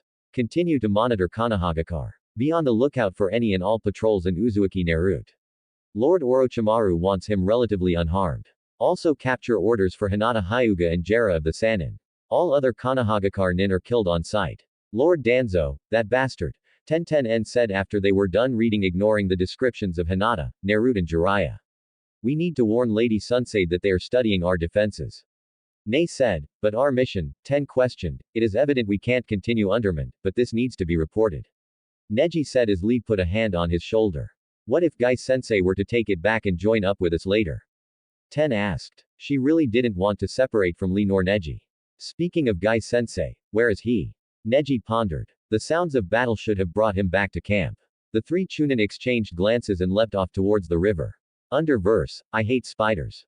Nar yelled as he hit one with a kick, sending it flying. They had been knocked out of the air by a barrage of webbing spat at them. Firist-style jutsu atomic firebomb. The explosion opened a path and both Naruto and Micah were running once more. Micah was showing exhaustion from the fire jutsu he just used. Keep running, Hugh ordered, knocking spiders out of the way with Buna waves. Nar put his hands in the familiar cross position. Shadow clone jutsu. He yelled and a dozen Naruto surrounded them and kept running, attacking with kanni of anything that got in the way. Master Ma was winded and trying to keep going. The extended wind use and then the fire jutsu wearing his reserves down. Are we there yet? Nar couldn't help but laugh at the silver-haired youth's question. Soon the woods are getting thinner. Yeah, but that hasn't slowed down the spiders. Nar gripped. Micah voiced his agreement. What's to stop them from pursuing us out of the swamp, Master? Hugh remained quiet, his eyes focused ahead. Micah, you have enough energy to lift you and Naruto. For what? Micah asked. The river. The spiders can't cross it. It's swamp, river, patch of land, and then cliffs that wall the entrance to the Valley of Mist. Hugh said. Micah sighed and looked over as Nar offered him a bean. Is that what I think it is? He asked the blonde senzu beans. Hugh sounded impressed. Where do you get them, Kit? Nar blushed. Those bunny ladies. The Viera. Micah corrected. Yeah, that portal to their world only opens once every 500 years. The group stuck here has done well. Hugh mentioned, yeah, well, they gave me a bag of them. Haven't really had a use for them. I thought if we get back to our world, I could try and grow them. Not a bad idea, Kit. Senzu beans are a healer's dream. They fix you up, re-energize you, and aren't detrimental like those soldier pills you can use. Well, anyways, Maeve suggested I take the bag, and I have another sealed away. Nar was turning red. And what did that cost you? Wait, that night you were out till sunrise. Whoa, Micah said, his golden eyes widening. Hey, isn't Maeve like? Shut up, Nar said blushing. Take the stupid bean temp. Micah accepted it and chewed it. He felt his reserves rise and his exhaustion fade. I'm ready, master, he said. Nar, take one for yourself as well. We're nearly there, and there might be fiends on the other side of the river.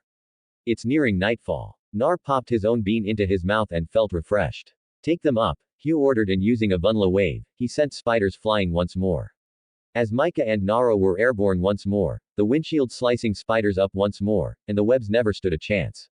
Hugh sent spiders flying as his eyes scanned for any of them setting another trap. They saw the river and flew over it. Hugh floated above it by inches. He looked over his shoulder, hearing the clacking of mandibles, and knew that the spiders weren't happy with losing their prey. At least we didn't run into her. She could be a real underscore. Hugh thought he really was happy they managed to avoid the demon spiders and the spider queen. They just had the mindless fiend types. He watched as Nar and Micah touched down. Are we safe here, master? Micah asked, his windshield kicking up small amounts of dirt. Are you both well enough to continue? Hi. Two young voices said at once. Well, make camp in the valley. I don't want to be stumbling around the valley of mist in the dark. Hugh said, what's so special about this valley, master? Micah asked as they took to the trees. The valley of mist is a labyrinth. The mist makes it hard to see, and a wrong turn could lead to disaster, even for those that have navigated it before. A maze. Naruto looked nervous. I hate mazes. It's something Shikamaru would probably like as a mental challenge. The blonde thought, thinking of the slacker that he'd called friend and not for the first time wondered how his friends were doing. Were they happy he was gone? Did they miss him? He sighed as he leapt from tree branch to branch. They paused and overlooked the valley from atop the cliffs. Beautiful, Micah said. That it is. Well, camp here and start fresh in the morning. Hugh said, and both boys went about setting up camp 12 miles outside of Konoha. The three Chunin found Guy in a battle with a man who looked to be covered in scales and carried a big sword. Stay back, Guy warned. His name is Kisame Hosaki. He's a member of Akatsuki. Ah, don't want the runs to meet Samahata. The shark-like man sneered as he swung his huge sword. Guy ducked under and launched a flurry of punches that backed up the former Kuriger nin. What are you doing here? Hoshigaki. Guy demanded, using his kana to block the big sword. It took some effort, but Guy is able to keep up with the former seven swordsmen of the mist. Looking for the Uzuki brat. Rumors are he was exiled 2 years ago, but I don't believe it, as no one has seen him since he supposedly left the Leaf Village. The Sharkman sneered as he spun the huge sword with an ease that had many envious. Now then, Konoha scum, you're going to tell me where I can find Uzumaki Naruto, and I'll let you live without your limbs. Kizum sneered, his razor-sharp teeth glinting in the sunlight. Come on, kiddies. Play with Uncle Kizum. The Akatsuki member taunted. Lee was ready to leap in and help his sensei, but Neji's hand on his shoulder stopped him. Guy was laying in the water, face down after a brutal hit from Kisama's Samahe blade. The Sada-like sword had caught Guy as he came in for an attack from above. No, Neji said, and Tenon had her panta exposed, stood ready with Lee to leap into battle. Neji's Bogan was searching the surrounding area. Where is your partner? The reports say you usually run in pairs. Kiss snorted. He's around. Don't worry about him as I'm right here. Kiss lunged and the three Chunin scattered. Lee leaping up and over, landing near Guy. Ten and Nei going to the left and right, both avoiding the swings of the huge sword. Attack pattern Delta. Neji ordered and the three moved as one. Kisama's eyes widened as he was forced to duck and dodge the 3-on-1 assault. He hadn't expected them to attack as one, and the fact they covered each other's weak spots made it hard for him to go onto the offensive. Lee with a flip kick sent the shark man flying backwards and hitting the shore hard. 10 check on Guy sensei. Neji ordered as he and Lee took up a defensive stance between the shore and where Guy lay in the water. 10 made it there with a splash and rolled her sensei over. She checked for a pulse and sighed it was strong. The cut looked vicious, but it wasn't deep. Remembering the medical training lady had insisted everyone take. She started the diagnostic jutsu and saw that the wound wasn't bad, but there was a lack of chakra around it. The skin was grayish. Pulling out bandages and healing creams, she treated the wound and wrapped Guy's torso. She stood and saw Kizum was on shore glaring at Lee and Neji. While Ten was checking on their mentor, Kisame had tried to attack using a weak water missile jutsu and lunging in with his sword. He'd been knocked back as Lee avoided the missile while Neji struck Kisama's arm. It went numb and he dropped Samahade and was kicked back again by Lee with a spinning torpedo kick. Lee put a foot on the sword and both were glaring at Kisame, who rose once more as Ten joined them. Guy's unconscious, the sword drains chakra, she told them, describing the wound and the medical jutsu she used to check. Lee will deal with the sword, we shall deal with shark face. Neji said and smiled seeing his teammates and lovers look at him. What? Utsuaki isn't the only one who can come up with insults, Ten smiled. I swear we find him. He's getting a year's worth of weapons for helping us. Hey, BRZ, did you forget something? Kisame snarled and his hands sped through a bunch of hand seals. Water-style hurricane jutsu. He snarled and a vortex rose from the water. Neji focused and 8 trigrams palm rotation. The two spinning forces met and the hurricane lost. Neji looked at Kisame. Fate has decreed, you have already lost. Ten rolled her eyes and Lee actually chuckled as Neji moved into his Juken stance. Your fate was sealed the moment you attacked us. Fate mate, Kiss said. I'm not the greatest in taijutsu. Hell, academy standards, I'm low chunin. The shark man thought he'd relied on his water jutsu and his kenjutsu for so long. He was now about to pay for it. He thought as he looked and saw the one that looked similar to their sensei was standing on Samahade and showing no effects. He blinked and found himself on the defensive as the Hyuga attacked. He avoided several, but he felt several strikes along his ribs on the right side, and his dominant arm was totally numb, and he couldn't lift it. You are in the field of my divination. Neji said coldly. Kiss smirked, seeing a familiar figure coming up behind the leaf nins. They say you never see death coming. Kiss said, what are you talking about? Nei asked, his Bakugan focusing and he saw it. Enli Tn10 behind you. Both turned seeing Itachi standing over Guy. The Uchiha didn't touch him, but they watched as the Akatsuki member looked up and continued towards them. He looks like an older version of Sasuke. Tenon said, pulling her arms up and remembering Guy's lesson when dealing with a sharing user to watch their feet and torso, avoid looking above the chest. Lee too was taking up a stance, but Itachi walked right past them without a word. He passed Neji and stood before Kisame. You're late, the shark man said in greeting to his partner. Yes, Itachi said, his voice cold as always. Neji swore under his breath. Hinata said, he killed the Uchiha to protect Naruto, but is he against Konoha? As that lazy Nar often says, troublesome. Under verse, Valley of Mist. This is, Nar complained. They had been walking for hours, and he was lost with the many twists and turns they'd taken in the huge labyrinth. Hugh only chuckled when Micah tried to use his wind element to banish the mist. You'd have better luck reaching the moon than clearing the mist from the valley. It was said by Kami herself, but the reasons for it are lost in the annals of history that even the immortals have forgotten the reason why. Hugh said, are you sure we're going the right way? Naruto asked for the 10th time that morning. I think you got us lost, brat. I know exactly where I am. Where did that come from? In the middle of the path was a boulder. That shouldn't be here. What's that? Micah asked. A rock stupid, Nar said and got a rude gesture for his joke. No, listen to them. Micah said with his own grin. The three stood still. Sounds like a fight, Nar said. It's coming from ahead, Hugh said with his eyes closed as he reached out with his senses in the vanla. A handicapped fight. 4 against 1. A girl. She's hurt. Micah closed his own eyes and focused as Q had shown them. I can't tell, but she's afraid. Nar take the left corridor at the fork. The pair jogged with Q following. Nar pulled out a kunai. Micah had offered him the sword, but Nar said it was his by right. They followed the battle, and the mist seemed to lift, revealing a woman dodging around with a bow, avoiding swords, warhammers, and chains from a small group of bandits. It seemed there were 2 dressed like the other 4 dead with arrows through their necks. The woman did a backflip and used the labyrinth wall to springboard higher up where she drew and fired 3 arrows faster than the eye could follow.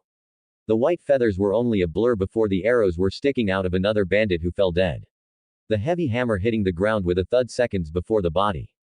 Nar didn't hesitate. He charged and used his kunai to block the sword that would have skewered the woman from behind when she landed.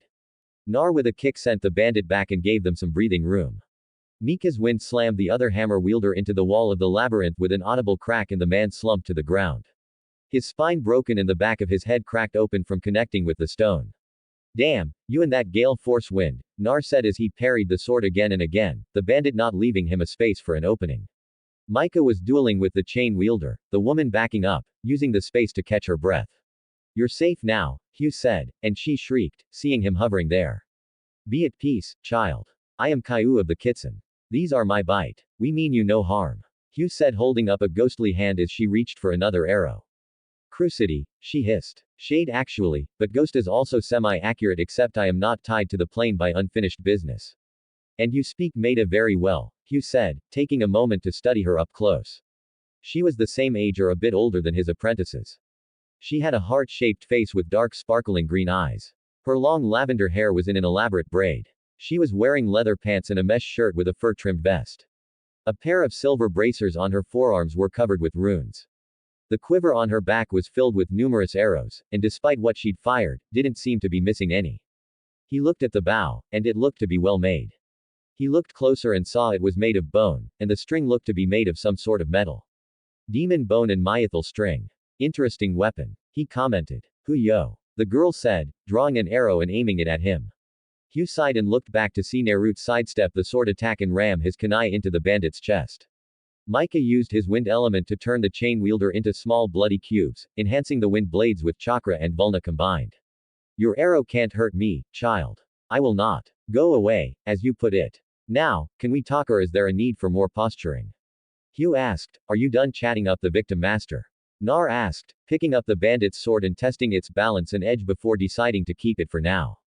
Droll. Nar, very, very droll. She is speaking Maida. Not sure if she speaks the Hume language. I think she's one of the nomads if her dress is any indication. I speak the Hume tongue, the girl said. She looked at Naruto and then to Micah. Ah, good. I hate playing translator. We can parlay in human. My bite cannot be the ignorant apes they evolved from. You're all sorts of kind master, Micah said, wiping the sword off and sheathing it. The girl's eyes followed the blade. Where did you find that sword? She demanded, usually nice to thank someone when they help you and then introduce yourself before making demands. Nar said, remembering some lessons in manners briefly from both Konoha and from some time spent on the mountain with Master Quai. The girl blushed a bit. Kono, she said, means sorry. Hugh supplied with a smirk. My name is Nami Issy of the Chuff Maybe clan. Hugh blinked and laughed before looking up at the sky. You have got to be me. Kami, you are one sadistic with a sense of humor only Metrian seems to appreciate. What? Micah and Nar asked while Nami backed up, convinced the shade was about to be struck by divine vengeance. Chuff maybe and Maida means snow leaf. Hugh said with a chuckle and laughed, seeing both boys' eyes widen even more. Nar shook his head and muttered about never escaping leaf even in another dimension. Ma looked at his sensei and the blonde and shook his head. Pleasure to meet Unami Issy. My name is Makamaru Melwasu. The blonde talking to himself is Naruaki and the see-through pest is our Master Quai no Kitsun. He gave her a formal bow. I am not a pest. Hugh muttered, upset about the disrespect his apprentices gave him, but he told himself it was their way. As for this sword, it was back at the mine's exit in the spider swamp. The bodies were well over 100 years old at least. Nami looked at the sword. That was my grandfather's sword. It was the last sword forged by the fallen angel Hattori Hanzo. As touching as that is, it is considered salvage and the boy's by right. Hugh spoke up. Playing on sympathy to get it back will do no good here. Nami looked at the sword and sighed. I'll buy it then. Not for sale, Hugh said, cutting off whatever Micah was about to say. Not that this isn't funny, but you did say you wanted to get out of here before the end of the day. Master Nar said, cutting them all off. I don't like not being able to see beyond my arm, and this mist reminds me of my time in Wave and Zabuza and Haku. Micah sighed. He remembered Naruto telling him of his first mission outside of Konoha and how it had turned out. How the Uchiha had gotten even more attention after activating his sharing while Nar didn't get any praise for his deeds in the battle in defeating Hakan or his work in the days after helping to finish the bridge with his shadow clones. Yeah, well then, Missy Shi, good journey and safe passage to you. Hugh said and floated away. Nar was right behind him. Micah paused and was staring at Nami, his gold eyes meeting her emerald green. Get the lead out, Micah. Hugh yelled back. Yeah, come on already. Nar yelled back and he saw them both waiting at a turn, the fog already thickening once more. Micah turned back to where the girl had been only to find her gone.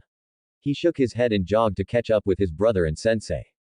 Konoha Hinata sat atop the Hokage monument. Array before her was her genin team. Kakashi was leaning against the tree watching her. Hanab sat against the same tree, her hands folded in her lap. It was the third member of the team that was holding Hinata's attention. She sat against a different tree looking down, her pink hair covering her face like a veil. You were cleared for duty, Sakura. What part of doing dank missions don't you understand? Hinata asked. Why are you in charge? Why isn't Kakashi-sensei in charge? Hinata sighed. You were told of the event that led to the formation of this squad.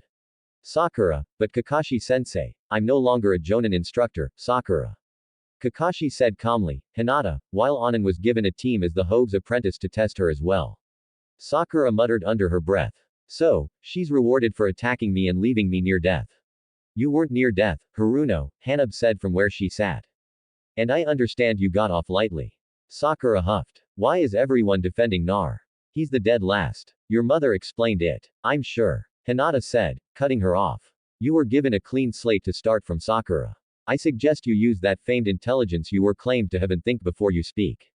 Hinata said, her voice becoming colder. You live and continue to be a ninja at my discretion now. Haruno. Sakura pouted and crossed her arms.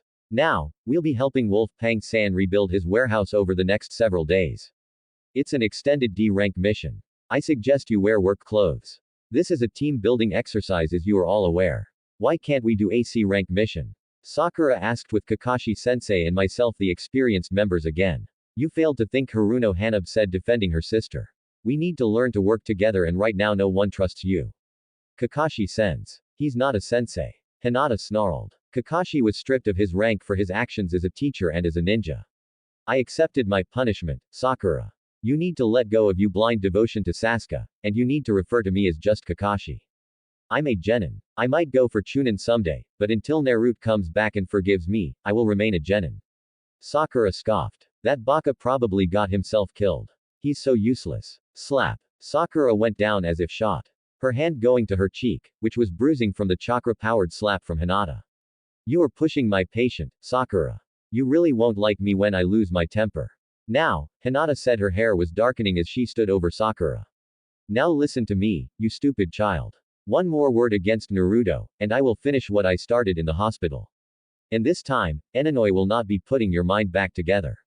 You will get up and you will work with the rest of your team and you will do as you're told. If you don't like any of this, hand over your hideout right now and go home to your shrew of a mother, because Konoha doesn't need ninja like you. Sakura looked at the girl standing over her. In her mind, she couldn't believe this was the same shy Hinata that she used to mock in the academy. Shaw, it's that baka's fault. Mom was right. He's corrupted her somehow. Tainted her with his evilness. Inner Sakura yelled. But what can I do? Sakura thought, nursing her cheek. Play along with the underscore. When the time comes, Sasuke-kun will come back and show them all. Inner Sakura coached her. Sakura swallowed and stood up. She went and stood closer to her team and looked down. I am sorry, Hinata-sensei, she said, making her voice low and pathetic sounding. Hinata looked at her and narrowed her eyes. Her aura changed momentarily. I don't believe you, Haruno. But for now, let's see what you're up to. Very well, Sakura. Now, let's go. We have a warehouse to rebuild. The three Jonin and their Chunin left the monument. From the shadows, a pair of eyes watched it all happen. Then they too vanished. Elsewhere, Kisame smirked as he looked at the three-leaf nins. The odds were back in his favor. Not so now. Hey, BRZ. Nate's stance changed and Tenten's Panta came up in a defensive position. Lee, get Guy and that sword away from here. No need, Itachi said. Before anyone could ask, his Wizashi was out of its sheath and buried into Kisame's chest. Wah, Kisame tried to ask. Surprise in his eyes. Damn you, he said, falling backwards. Dead seems to be a common phrase of the dead. Itachi said emotionlessly, his eyes looking at Kisame without remorse. You can relax. I mean you no harm. Itachi said to the three Chunin, my mission with the Akatsuki is finished. Three nins looked at him in surprise. A groan had them all look at Guy who was coming around. Best we destroy Kisame's body and bury the sword deep in the river. Then I'm sure we can talk. Itachi continued, his voice even as if he was discussing the weather and not just coming off from betraying Akatsuki and his partner of the last several years. Neji studied him and nodded. Itachi and I will deal with the body and burial of the sword and the Odo nins we encountered. Lee Ten find us a safe place and get Guy there. Ten looked like she was going to argue, but Lee already picked up Guy and was moving. I'll leave the marks for you to find, Ten said after sharing a look with Nei, trying to will unto him to be careful around the Uchiha. His nod and soft look told her he would be once they were gone. Neji looked at Itachi. We will talk about this. Ah, your brother is with Orochimaru and we don't actually believe you would suddenly switch sides like this. Believe what you will. I left Konoha all those years ago after killing my clan to protect Naruto. I joined Akatsuki to do the same thing. I was Jiraiya's and the third spy. I returned now as Akatsuki has been broken. Pain the leader and Konan dissolved the organization. Why? Neji asked as Itachi destroyed Kisame's body with black flames. Pain sacrificed two of the tailed beasts and increased his power. He and Konan crossed into another dimension. The others scattered to the winds. Neji looked at the blade that lay in the water. Then why was Kisame still after Nar? I read the reports Jero wrote up during his time with Uzumaki as they searched for Lady Sununade. Itachi smiled. You didn't see underneath the surface of that. His hands moved and a hand of mud rose up from the water and dragged Samahi deeper into the water. But as for why Kisame was still after Naruto, simple power. Naruto has it and many members of Akatsuki still want it. But Pain understood when he absorbed the other two demons. Holding the Kyuubi's power would be impossible. Dissolve the mud hand and the sword was at the bottom of the river and under several feet of mud now. So Naruto will still have members of your organization after him, former organization. And yes, they are all power hungry, and with Pain and Konan gone, there will be no one controlling them and having them be cautious. Neji felt a headache coming on. We need to inform the Hokage of all of this, but we aren't supposed to abandon our search for Uzumaki either. Itachi smiled. I do have a summon contract with birds. Write your message to the Hokage. I will remain with you. I have much to tell Uzumaki when we meet up. Promises I made to my sensei.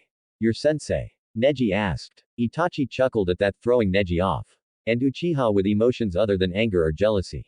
What in Kam's name is going on? Yes, my sensei Uzumaki Kazama Namikaze Kusha Naruto's mother.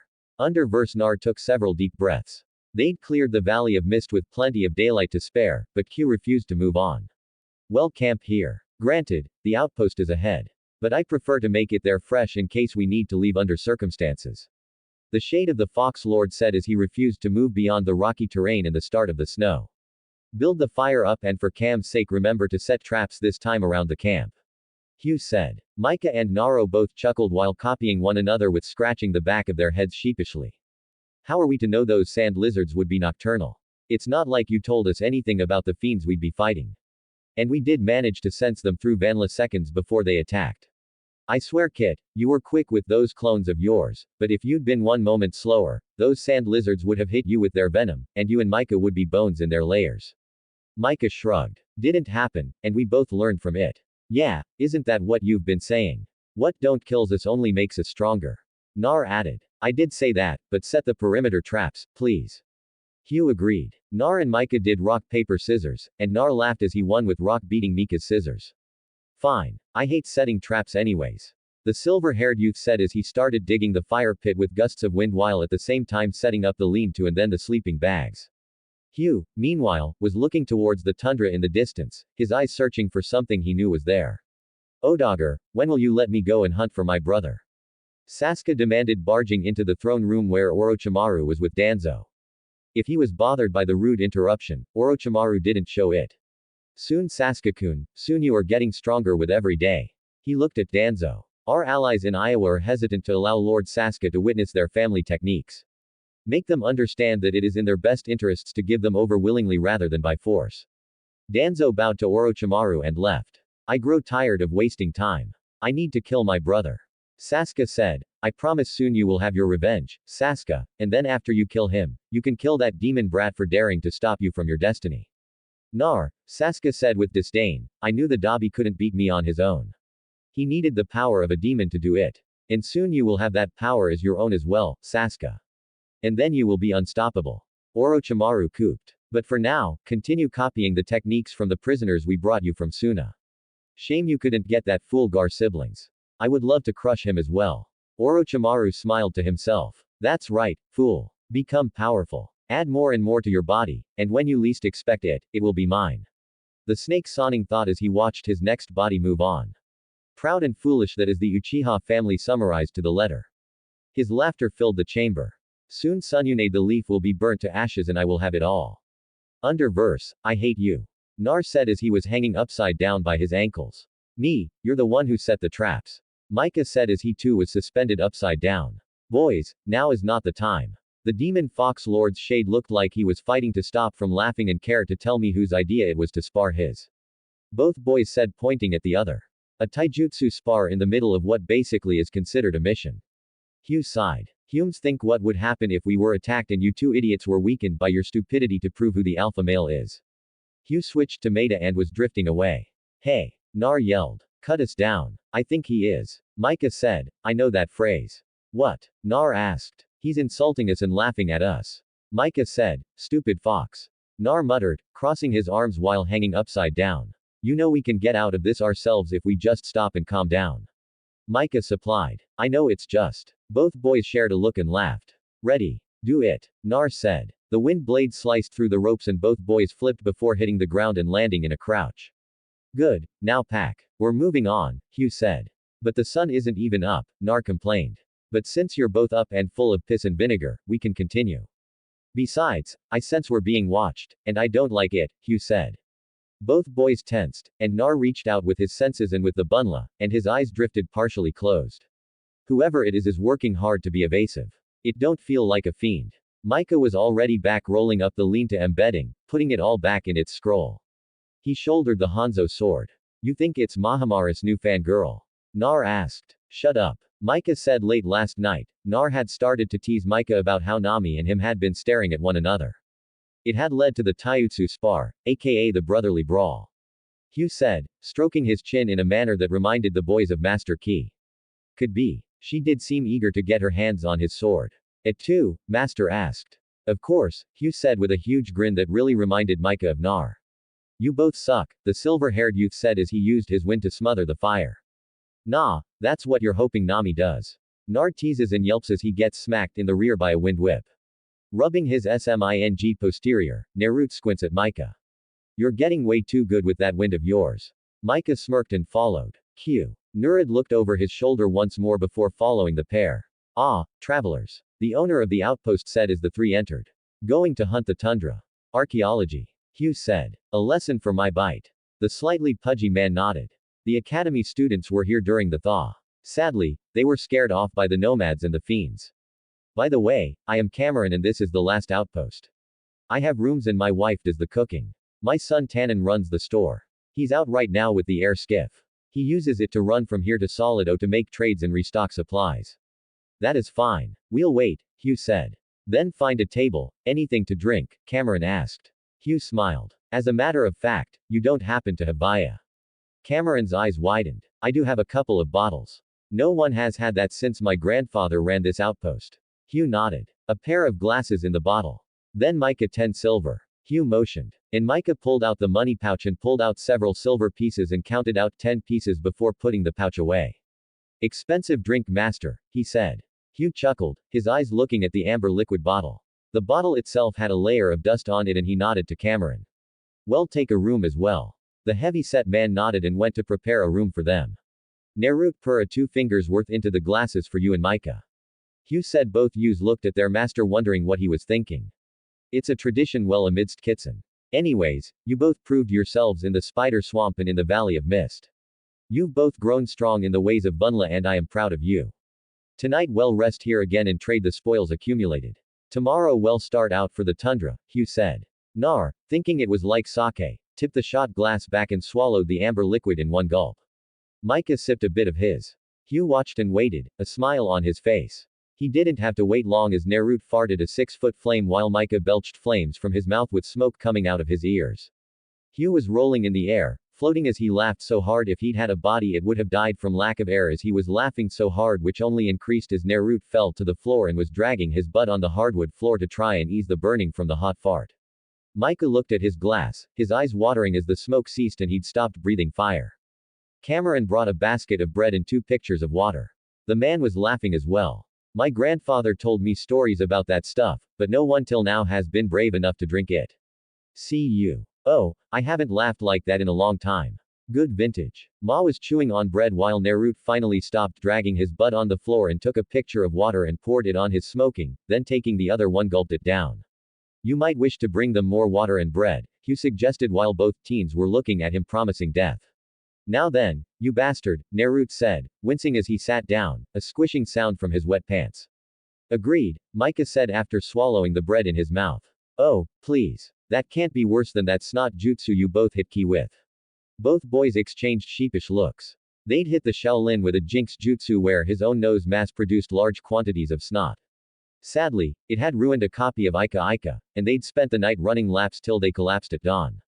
I need to change, Nar said, standing with a WSE. That was just cruel, master, Micah said, watching the blonde wander off. Now, why are we staying here? We haven't traveled far. Smarter than you look, Micah. I want you both to rest here.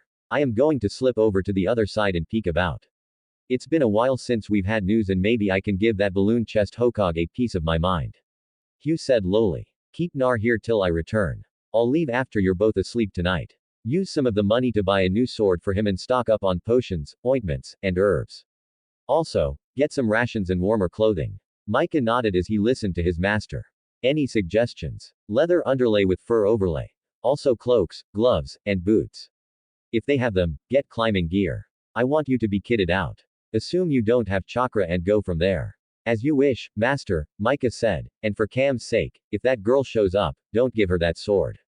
Hanzo was a master craftsman. His heavenly weapons are legendary. But if I'm going to get a mechardon, shouldn't I return her family's legacy? Micah asked. No. Hugh said, listen, I know there is much I haven't said. Trust me for now, Kit. And watch out for Nar.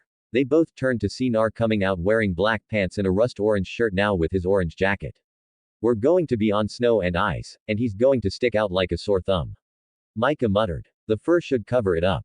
Remember what I said. Micah nodded and Naruto rejoined them, unaware what the fox was planning. Konoha Hogue's tower aide was sitting at her desk looking over reports. Sound and Cloud were pushing at the borders and the foot soldiers were being pushed to the limit. The ninja she sent were holding their own, but without more soon they would be forced to fall back and cede ground to the enemy nin. Where the hell is Orochimaru getting all these troops? She muttered. Ninja-wise, we know their numbers, but their soldiers are golems. Jiraiya said coming through the window. What? He's using alchemy to create limitless number of mindless troops.